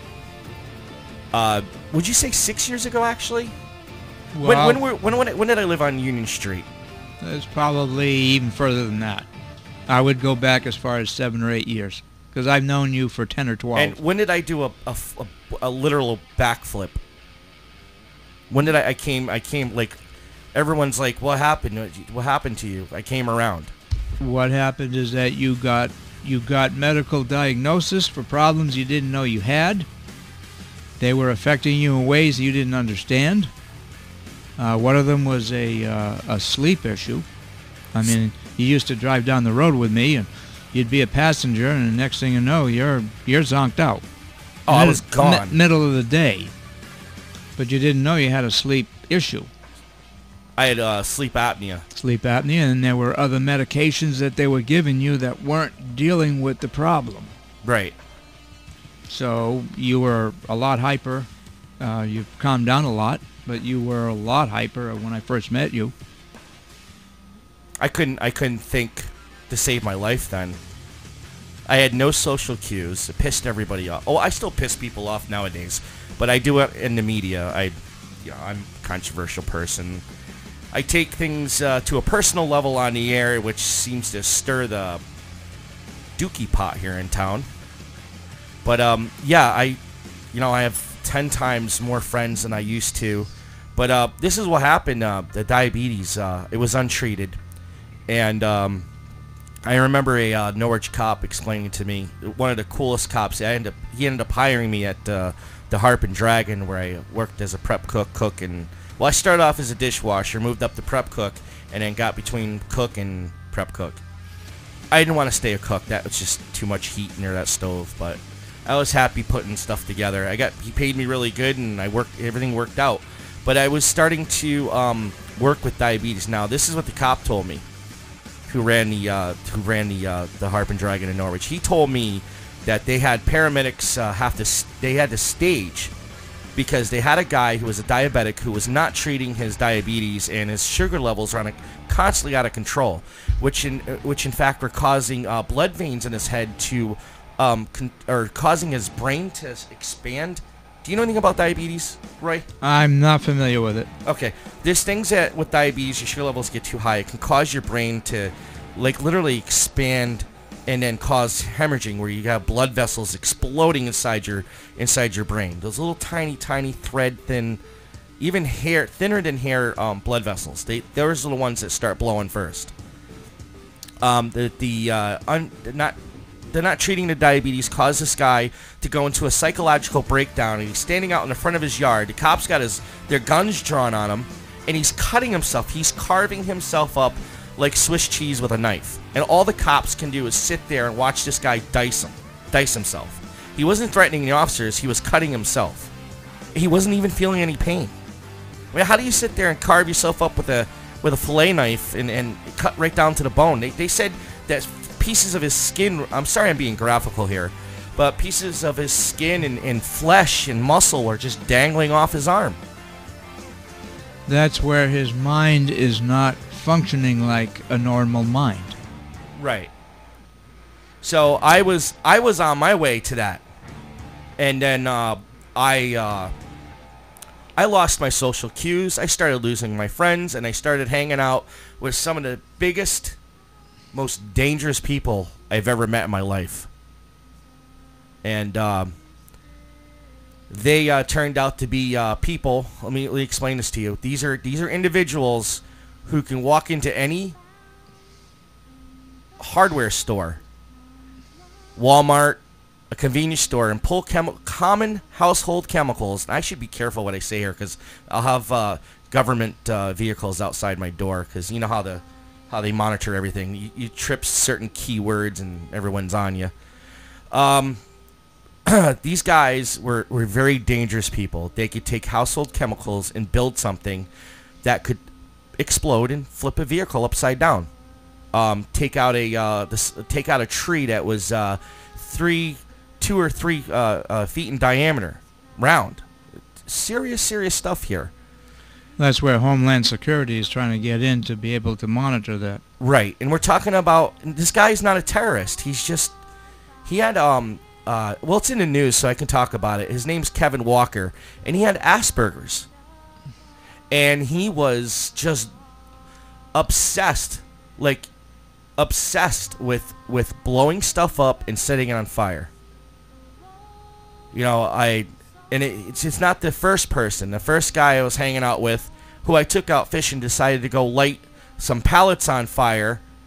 He said he's got to use the bathroom, and he ran off to the side of a building. It was a concrete building. It was abandoned, and he thought it'd be funny to light some pallets on fire and then run back to the canoe and say, "Oh, you won't believe what I did." And I'm like, "What?" I said, "What if there's homeless people in there?" Keith, have you followed up on any of these and found out if they're getting the help they need? I'm more focused on myself right now. Yeah. Nowadays I'm like so paranoid about people when I first meet them. I ask them like little key questions that determine whether or not they have a criminal mentality. All right, we may not want to use names here. I'm going to recommend we don't use names. Okay. Well, it says in the report that he was diagnosed with Asperger's and had an infatuation. This guy wanted to put something. Melissa, can you pull? You know the name I just said? Yeah, I did. Oh, okay. I don't have your mic on. He wanted to put some chemicals in the public water system that would start the water on fire.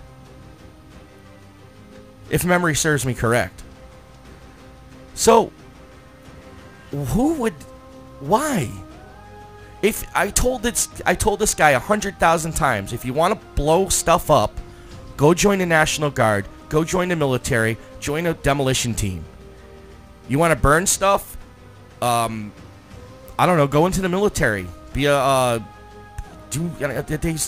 some job. Go operate an incinerator somewhere. They burn stuff all day with a gigantic flamethrower. But he was bent over backwards on doing evil and doing nasty things and harming innocent people. Now, he wasn't going after buildings that were occupied by people. He was going after like abandoned houses and things that were unoccupied, but never thought that there might be stray animals in there or anything like that. So I had to safely separate myself from these people. I didn't want to make an abrupt exit, because the first word out of his mouth was, if you ever tell anybody what's going on, you're going to be in a body bag. And believe me, he had the capabilities of doing that. He didn't need a gun. He didn't need a tank. This guy was a bomb builder. He could, like I said, household chemicals. These people that he was associated around him read the anarchist cookbook like it was a Bible, and they were a nun. What do you know about his background? He was a volunteer at the Colchester Fire Department and got in trouble for lighting a dumpster on fire. What about going beyond that? As a child? Yeah. I don't have any knowledge on that. I know that he has the Asperger's. There was a church called the Church of Scientology, and I'm gonna bring it up with. I'm sorry. I don't mean to cut you off, but let me finish this so I don't leave people hanging. Okay. I did get away from these guys, and how many times did I tell you something's going on? When did I finally say, hey? Well, you were at my kitchen table telling me there was a problem with one of your roommates. Right. Oh, he was living with me, by the way. Yeah, he was. Oh, I need to write this all down and then come back on the air with it. We kicked him out. I got a restraining order on him. This is where I should have turned him in and just ended it all. We found 5 gallons of gasoline in milk jugs in his closet underneath the stairwell. You can't put gasoline in a milk jug. Gasoline, it expands. Doesn't it expand, causes gases, and it'll pop the caps off? You need to vent it. If it gets hot, yeah. Yeah, it has to be vented somehow. So we're walking around, we're like, what smells like gasoline? Why does it smell like a lawnmower in here? What's that smell? What's going on? So, I picked his lock, went into his room, and I said, oh my God. And we got him out of there. And that's what I told him. I says, I don't know nothing, blah, blah, blah. Get out of here. I don't want to talk to you again. And that's what he said. If you ever say anything, you'll be in a body bag. So, what was it, a year later? Or 2 years later, after 2 years of him running around, blowing up everything, or lighting stuff on fire, numerous fires throughout Norwich, he finally did something horrendous and almost killed his girlfriend in the process. It was called Capehart? Yeah. Capehart Mills in Norwich. Look up the fire in Norwich, Connecticut, Capehart. Which he tried saying I was there.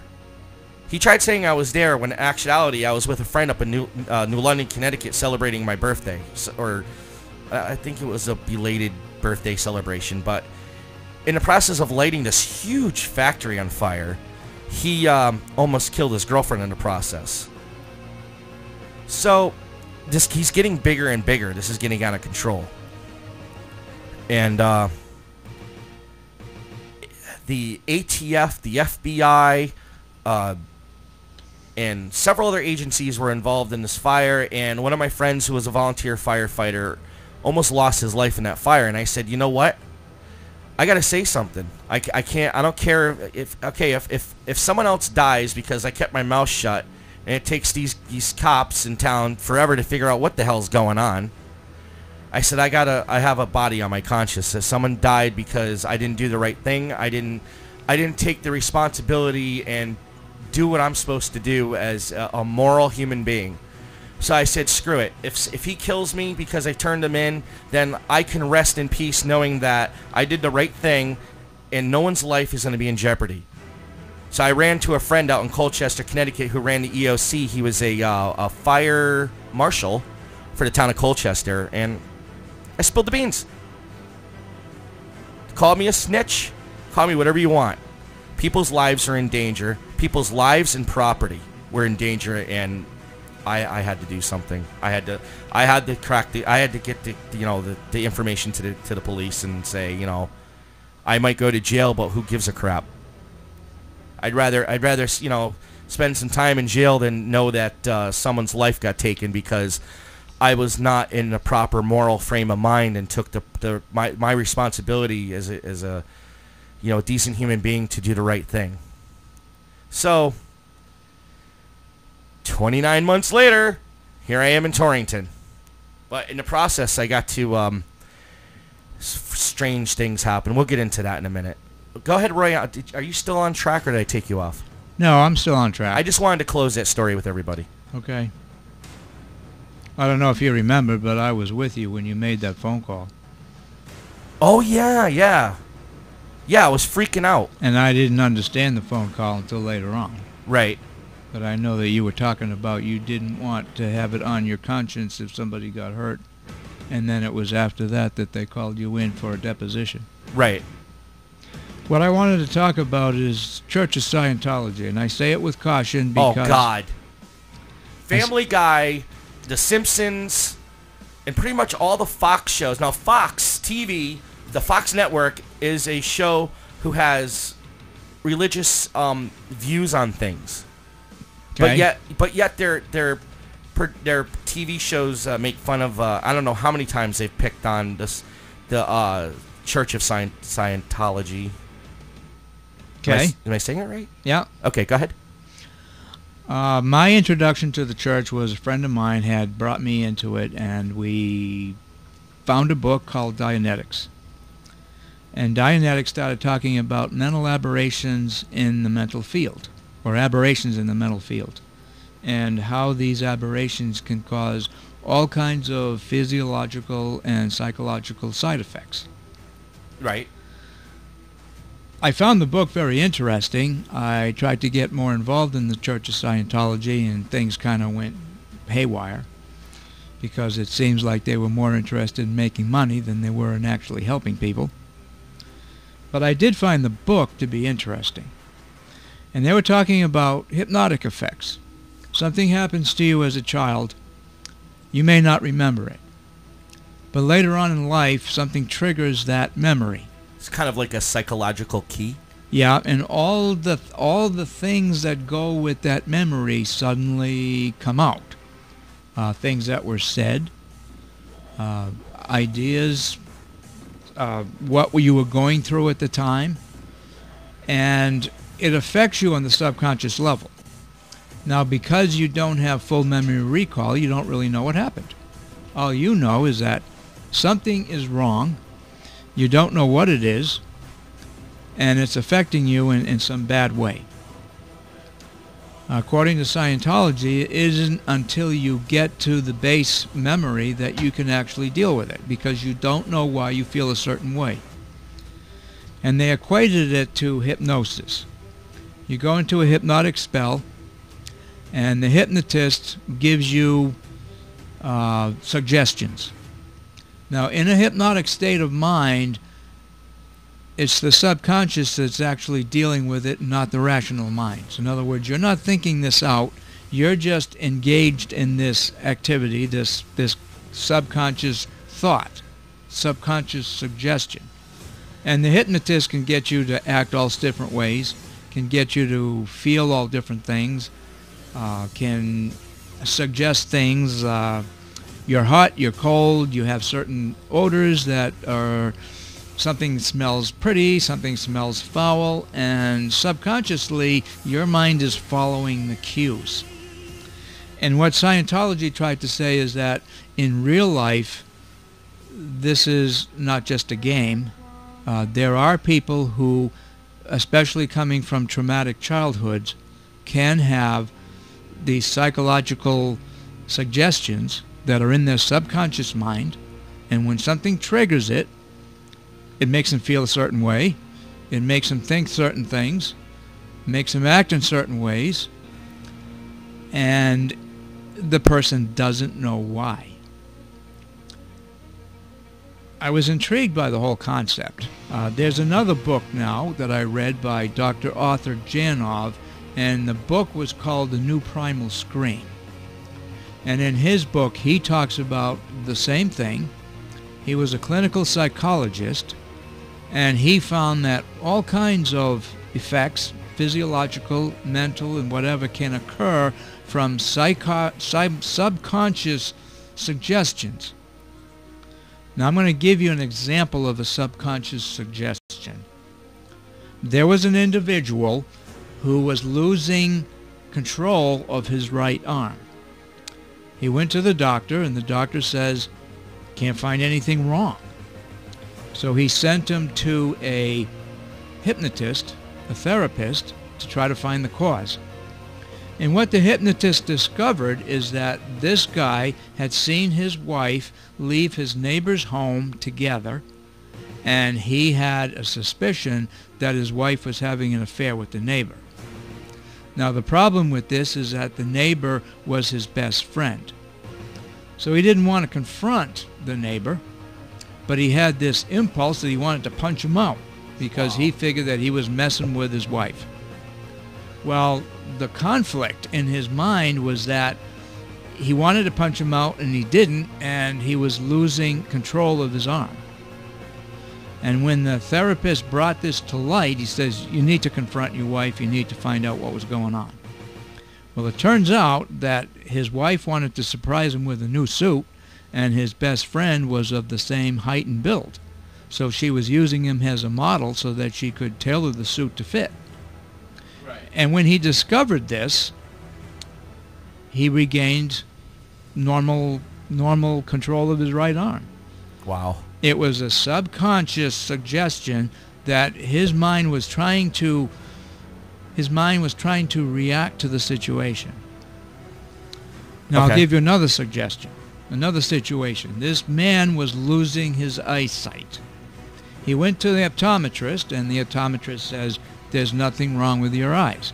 Your eyes are good, the nerves look good, the retina looks good, the iris looks good. I don't know why this is happening. And he sent him also to a therapist who had hypnotic knowledge.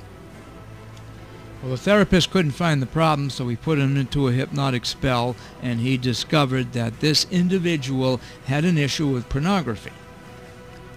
Now, his concern was that with his religious background, he figured that that was going to land him in hell.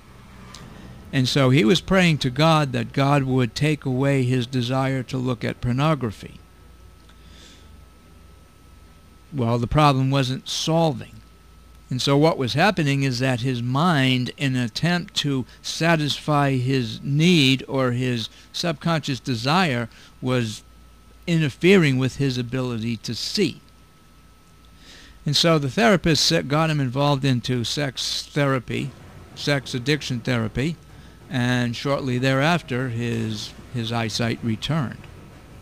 So this is all part of what we call a subconscious physiological response to something that the mind isn't fully aware of what's going on. And there are a lot of problems that I think that occur in society today that are a direct result of that, is that there are subconscious issues that are not being addressed, and they're expressing themselves in the behavior of the people, and the people themselves are not fully aware of why they're doing what they're doing. Right.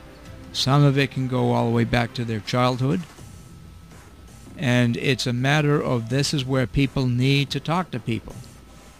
A lot of people say, well, I don't want to bother anybody, or I don't want to get anybody involved. But if you don't get anybody involved, you're not solving the problem, you're not bringing it to light, and the manifestation of it isn't going away. And I think when you talked about your friend, it may be on the same lines. There may be subconscious motives of why he did what he did, and he himself may not even know what those are. I was starting to wonder if he was possessed. Well, that's where the idea of possessed comes from, is that something is in possession of your mind and it's not your rational mind. And so that was the idea, that you're possessed by a demon. Well, the demon may actually be a subconscious influence. Are you familiar with the story 2001 Space Odyssey?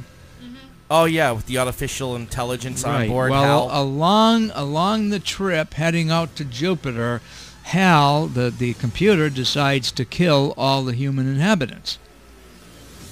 And Frank Borman was able to shut him down. But now the question became, why did Hal do what he did? So there is a sequel to the story, said, I think it's 2010, The Year of Return. Right. And what happens is that the programmer of Hal was asked to go on the trip.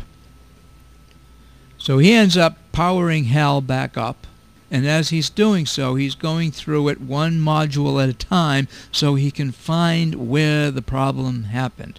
And he says, I know what it was.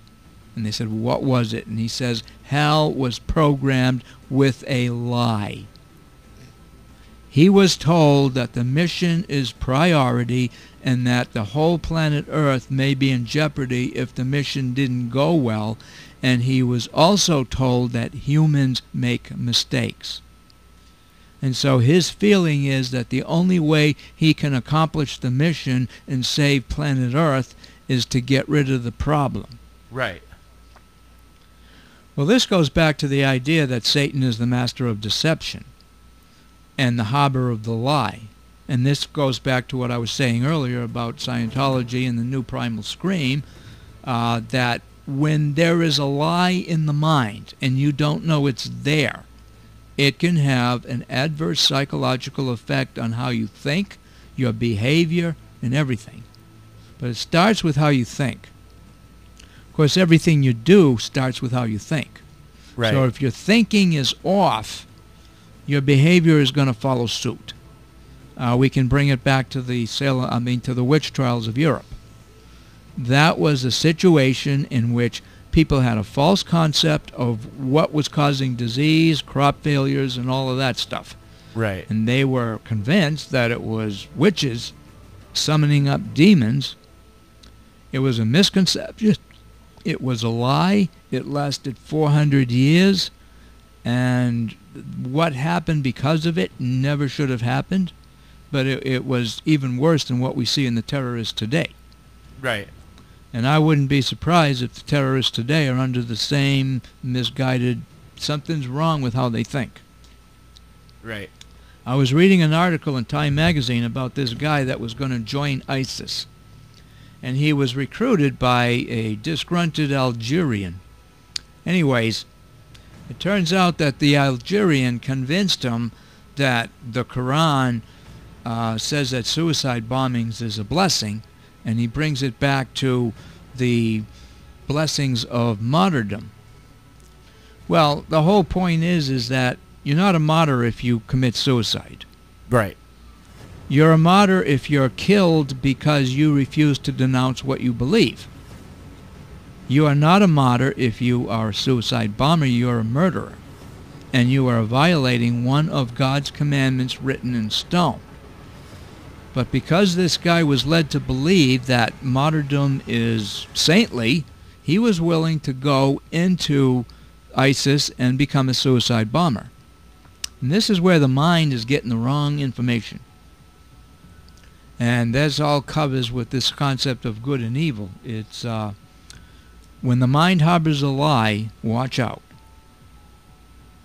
And I think that's why when I go into science and religion, it's like we have to find the truth. We have to weed out fact from fiction. We have to find what is true about what people believe. How do we know? And then how do we foster that? And how do we weed out what isn't true? And there's a point where the mind starts believing its own lies. Well, we go back to the Martians. They saw them. Yep. On War of the Worlds, they saw the Martians, even though we know there wasn't any. They saw them. Which was clearly documented in history. So what happens is that you can convince the mind to see something that isn't real. And you can convince the mind something is true when it has no truth at all. Aristotle's crystal spheres held up the stars and planets for almost 2,000 years. There wasn't a shred of truth to it. But the only difference is that there wasn't any harm in believing that. But believing that witches were summoning up demons led to harm. A lot of people were tortured. A lot of people were killed. Burned at the stake? Burned at the stake. Their property confiscated and donated to the church. All on a misconception. Beware the power of deception. That part of religion is real. But the idea that there is this devil going around trying to raise havoc, I go back to where the devil is the horned god of paganism, and it's not the character that's real, it's what the character represents. Right. When we teach lies, and we harbor lies, and we learn lies, and we don't weed them out, they only add to the problems that follow after. And that's one of the biggest problems in society now, is they're not weeding out fact from fiction in many cases. And that's why science has such an issue with religion, because there are a lot of things that are being taught in religion that you stop back and you say, is that true? And how do you know? And some of it is and some of it isn't. Very well understood and very well explained. I now have a complete new insight on things. And I'm pretty sure our listeners do it as well. You know, I never mentioned a phone number. If anyone has a... 2 hours later, 2 hours later, if you'd like to ask Roy a question, our studio line's 860-626-5193. Again, that's 860-626-5193. All calls may result in actual on-air broadcast. So again, real slow, 860-626-5193. This is probably your one and only opportunity to call in and get on the air with us or ask Roy a question. So hurry up and dial. Questions, comments, confusions. If you disagree, if you don't like anything we said, it doesn't matter. I will not cut you off the air. If you get, well, this is one of our shows where we're queen in the street and not a freak in the sheet. So, be polite or I'm going to shut you down. Roy is a very respectable person and we don't want to subject him to any abuse. So if you're going to debate something, feel free, but don't get nasty. Again, 860-626-5193. And Roy, do you want to go for a commercial break or do you want to get some water? Sounds good. All right, we'll be back in 72 seconds. United FM.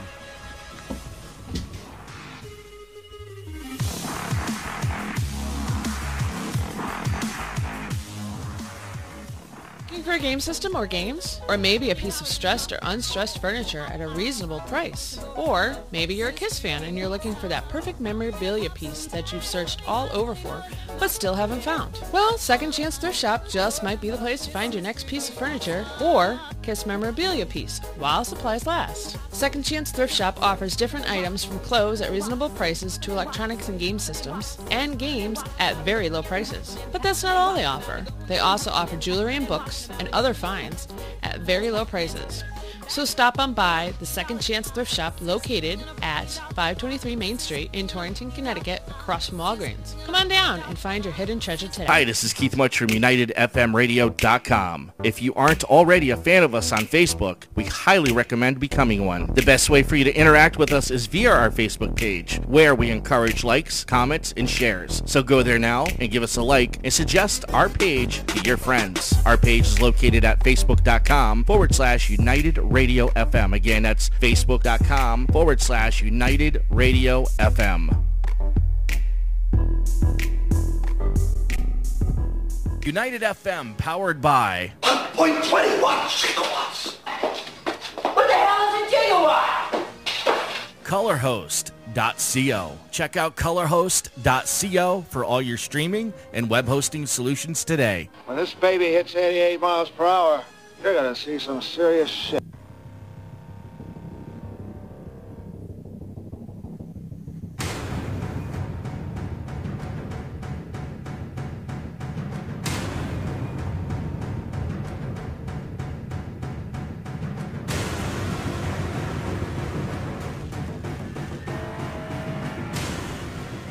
This is United FM Radio. Talking to Roy E. Bork, the author of an incredible book that talks about the scientific and religious thought and how they converge together. The book is called The Merging of Two Worlds, and we have a link to the book on our Facebook page at facebook.com/United Radio FM. Again, that's facebook.com/United Radio FM. You do not have to click like. You can just go and look at the link for his book, and you can purchase his book pretty much on Amazon. Help me out here, Roy. It's available on Amazon.com, Google Plus, rather. It's also available in hard copy, soft copy, and ebook. Yeah, I was about to say you can go on Google Play and get the electronic version of it for your tablet phone or your stone tablet. That was a joke. So, we're gonna go on to the last chapter. Okay. I wonder if I can get Hal to ask the question. Hal. Hal, you know Hal? I know Hal. Hey, Hal, can you read off the last chapter for us? Hey, Hal, where'd you go, Hal? Good morning, Keith. Hal, can you read off the chapter? The chapter is, puts many ideas together to reveal a coming spiritual transformation. What will result from it is yet to be seen. But given dark matter and string theory, what we don't know about the universe may far exceed what we presently do. I say it's going to be an interesting journey. What would you like to know? I don't know, but I had Hal queued up, and he never played. Oh, here we go. I was trying to get this to play, but it was stupid because it just didn't want to go. You know what? The guy that posted it to YouTube didn't do the audio well. That's why we didn't hear anything. But nevertheless, go on, Roy. Okay. So, the end of the Mayan calendar was not the end of the world. The reason why it was portrayed the end of the world is how the Mayan calendar is laid out. It's divided into 9 levels. Each level represents a process of evolution. They all overlap each other. The first level involves the development of multicellular organisms. It's called the cellular level. The second level is development or mammals dominate the land. It's called the mammalian level. The third level is the familial level or family, in which you have family-oriented groups in the primates. The fourth level involves the development of hunter-gatherer groups, and it's called the tribal level. The fifth is the development of agriculture. It's called the regional level. The sixth level is called the national level, and in that level all of the world's nations and all of the world's religions develop. The seventh level is called the planetary level. In that level we develop global communications. The eighth level is called the galactic level, and that's where we're heavily involved in the SETI program and search for extraterrestrial life. And the ninth level was called the universal level. They all overlap each other. They all end on the same day, which was December 21st, 2012. And when they compared the Mayan calendar with the evolutionary progression of things, they said, ooh, this doesn't look good. It's like the calendar ends. And the assumption was that everything would end with it. But in fact, that isn't what happened. What actually happened is that the Mayan calendar is tracing the processes of evolution from the Big Bang to present day. And I would say, from what I understand and what I've seen in spiritual experience, is that we are at the midway point, which means that we have reached a level of consciousness that is starting to take on a whole new dimension. I believe that we are going to see a lot of more spiritual experiences coming out of this. I believe that all of the, well, I'll go back to Satan being cast down. We really go back to Satan is the master of the lie. And all of the misconceptions that have evolved over time are all being exposed in this time period.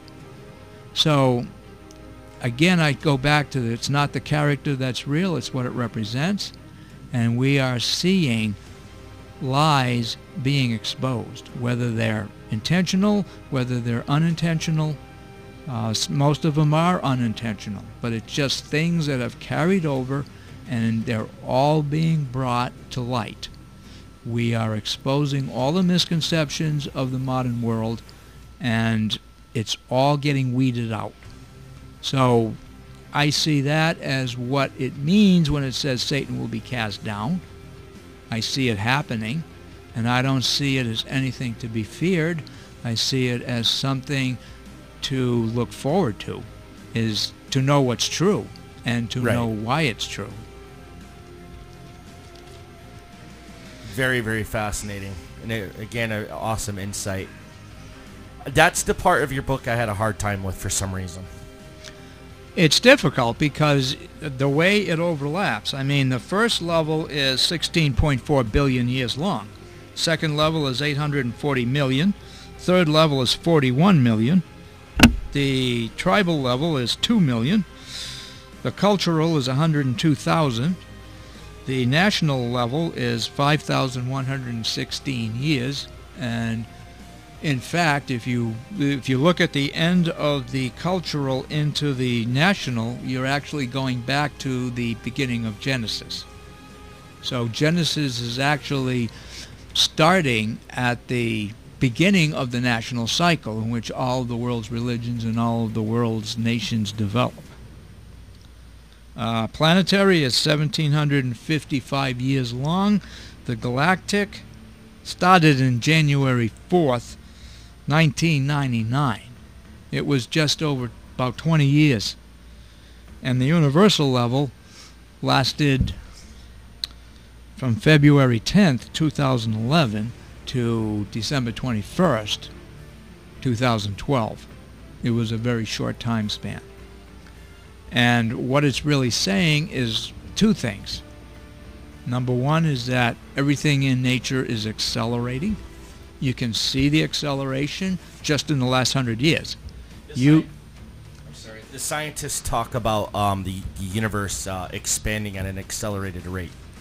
Well, I'm going more toward the acceleration of how fast things happened.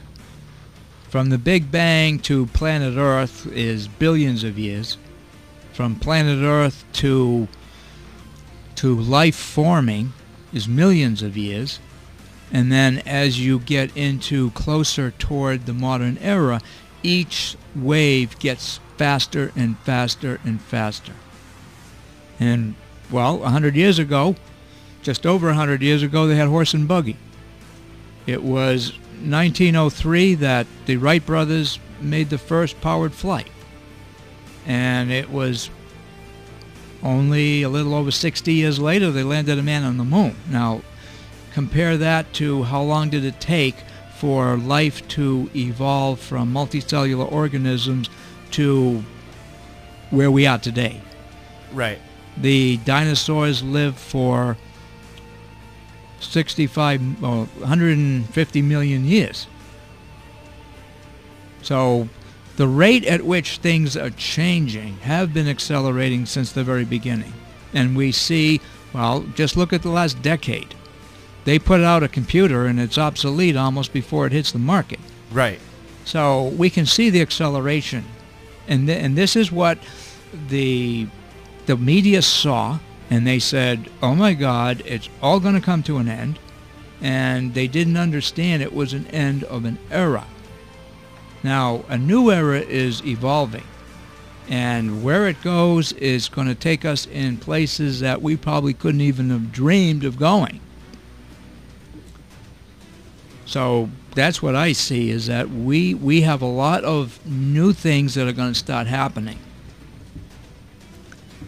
Do you think everything's going to fall apart before we're going to have to hit rock bottom before we can climb back up? I think we've already gone through rock bottom. What I see, well, I mean, look at Armageddon is supposed to be the final triumph of good over evil. And how many people are scared stiff of it? Now, my question is, why? Why are people scared of the final triumph of good over evil? It's a mystery to me. I would think that if good is finally going to triumph, praise the Lord. Right. You know, and yet people are scared stiff of it. People fear the unknown or the uncertain. One of the things in the book of Revelations is that when the final battle comes, there'll be 1,000 years of peace. And I think we're right on the edge of that. But it may come with a price. In other words, for us to get from where we are now to that peace, we have to go through some growing pains. And those growing pains are going to be hard. So we got the issues of global warming to deal with, which may or may not be an actual problem. The problem I see with global warming isn't that it's going to extinguish life. We know from the fossil record that there were a time in which there were no glaciers on planet Earth at all, and life was proliferating fine. The problem I see with global warming is that a lot of our power stations are along coastal regions. And if you have a rise in sea levels, a lot of those power stations may be inundated where they may get slowed down or maybe have to shut down. And so it's our infrastructure that is in possible jeopardy, and that's why the politics and scientists are dealing with the issues. How do we get through this? So a lot of what you hear about global warming isn't that life is jeopardized. Life is going to handle just fine. It's who's in control and what's running the show, how much of our infrastructure is going to be affected by it, and how do we deal with it. And those are the questions that we're going to have to answer. And if we can answer them properly, we'll get through this fine. But those are the questions that are going to come up. So right now with alternative energies, it's a big field.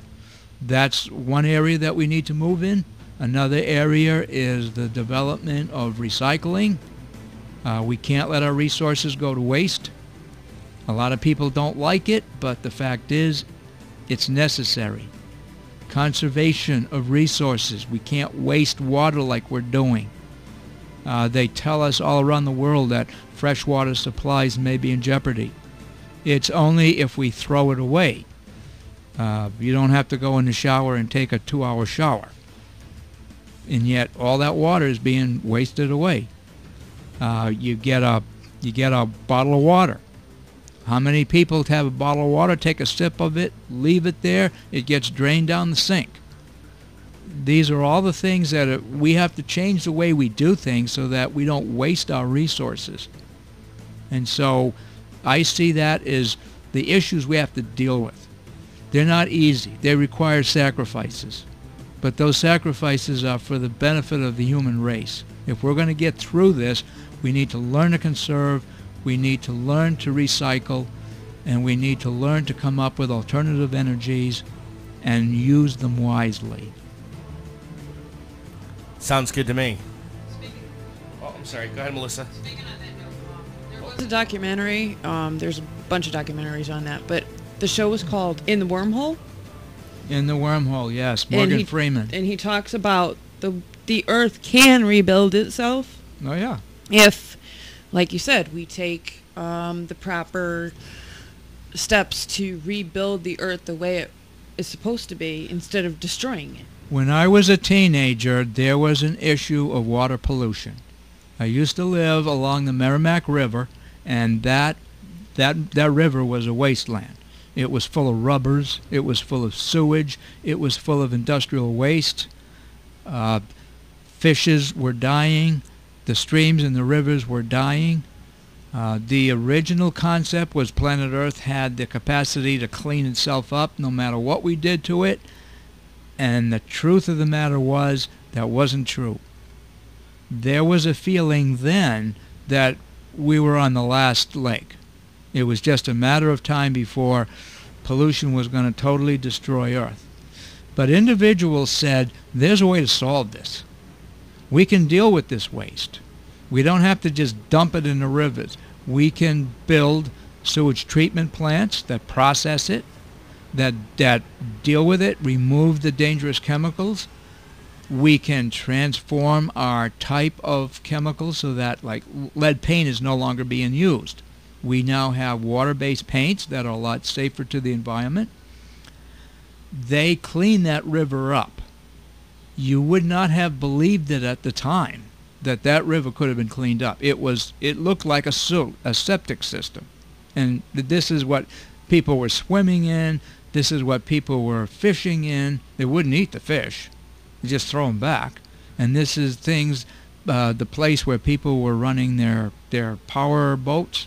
But there was a feeling that we were on the last leg. Somebody said we can do something about this. And we solved the problem. And now with sewage treatment plants all around the United States, our rivers are coming back to life. We saw the fish being repopulated. The life started coming back in the streams, in the rivers, and the ponds. It's no longer an issue. There is a way to solve your problems. You can't stick your head in the sand and say, woe is us. There is a solution to every problem. And that's where I say spiritual experience combined with scientific knowledge, when put together and put to good use, is going to help us to rebuild this world and move us forward. Excellent, excellent. Anything further, Roy, before we close up? Just one thing. The end of the Mayan calendar. This is the first time in the history of life that we are actually able to get off the planet. Now just think about what that means. When I say the end of an era and the beginning of another one, we are eventually going to have a new migration. And it's going to transform life in ways that we can't even begin to imagine yet. So you got to have your positive thinking cap on and go with it. I couldn't have said it any better myself. I don't think anyone could have said it any better. I read your book, and I mean, I told you this before, but I'll just tell our listeners, the best part about this book is, especially for the simple-minded, such as myself, or anybody else that has a hard time comprehending what's being read, this book breaks down in each chapter the Bible so that you can understand it, because, yeah, granted, the Bible talks about religion and this, that, and the third, but it doesn't tell you, as Roy said, it doesn't tell you why. It just gives you the how and it gives you the what. It doesn't give you the why. And this book breaks it down so that you can really understand it. I couldn't even put it down. I still want to finish reading it. It's really good. It's a really good read. And it's going to be worth the money when you buy it.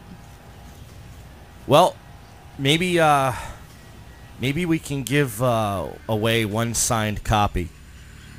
But we'll have to come up with some type of idea or deal for that. We'll have further details in our YouTube channel. This show will be available possibly tomorrow if I don't get it done tonight. Will be available on YouTube and on live stream. And we'll post to our Facebook page, facebook.com/United Radio FM, a video update as well, and you'll be able to catch the show again. One more time, Roy, any further comments, or you would like to say hi to your wife or any friends or anything? I'm just saying I'm glad to be here today and had this opportunity, and thanks to the listeners to hopefully they've gotten something positive out of this. All right, it was an honor having you here, and thank you very much. United FM, going back to our regular scheduled programming.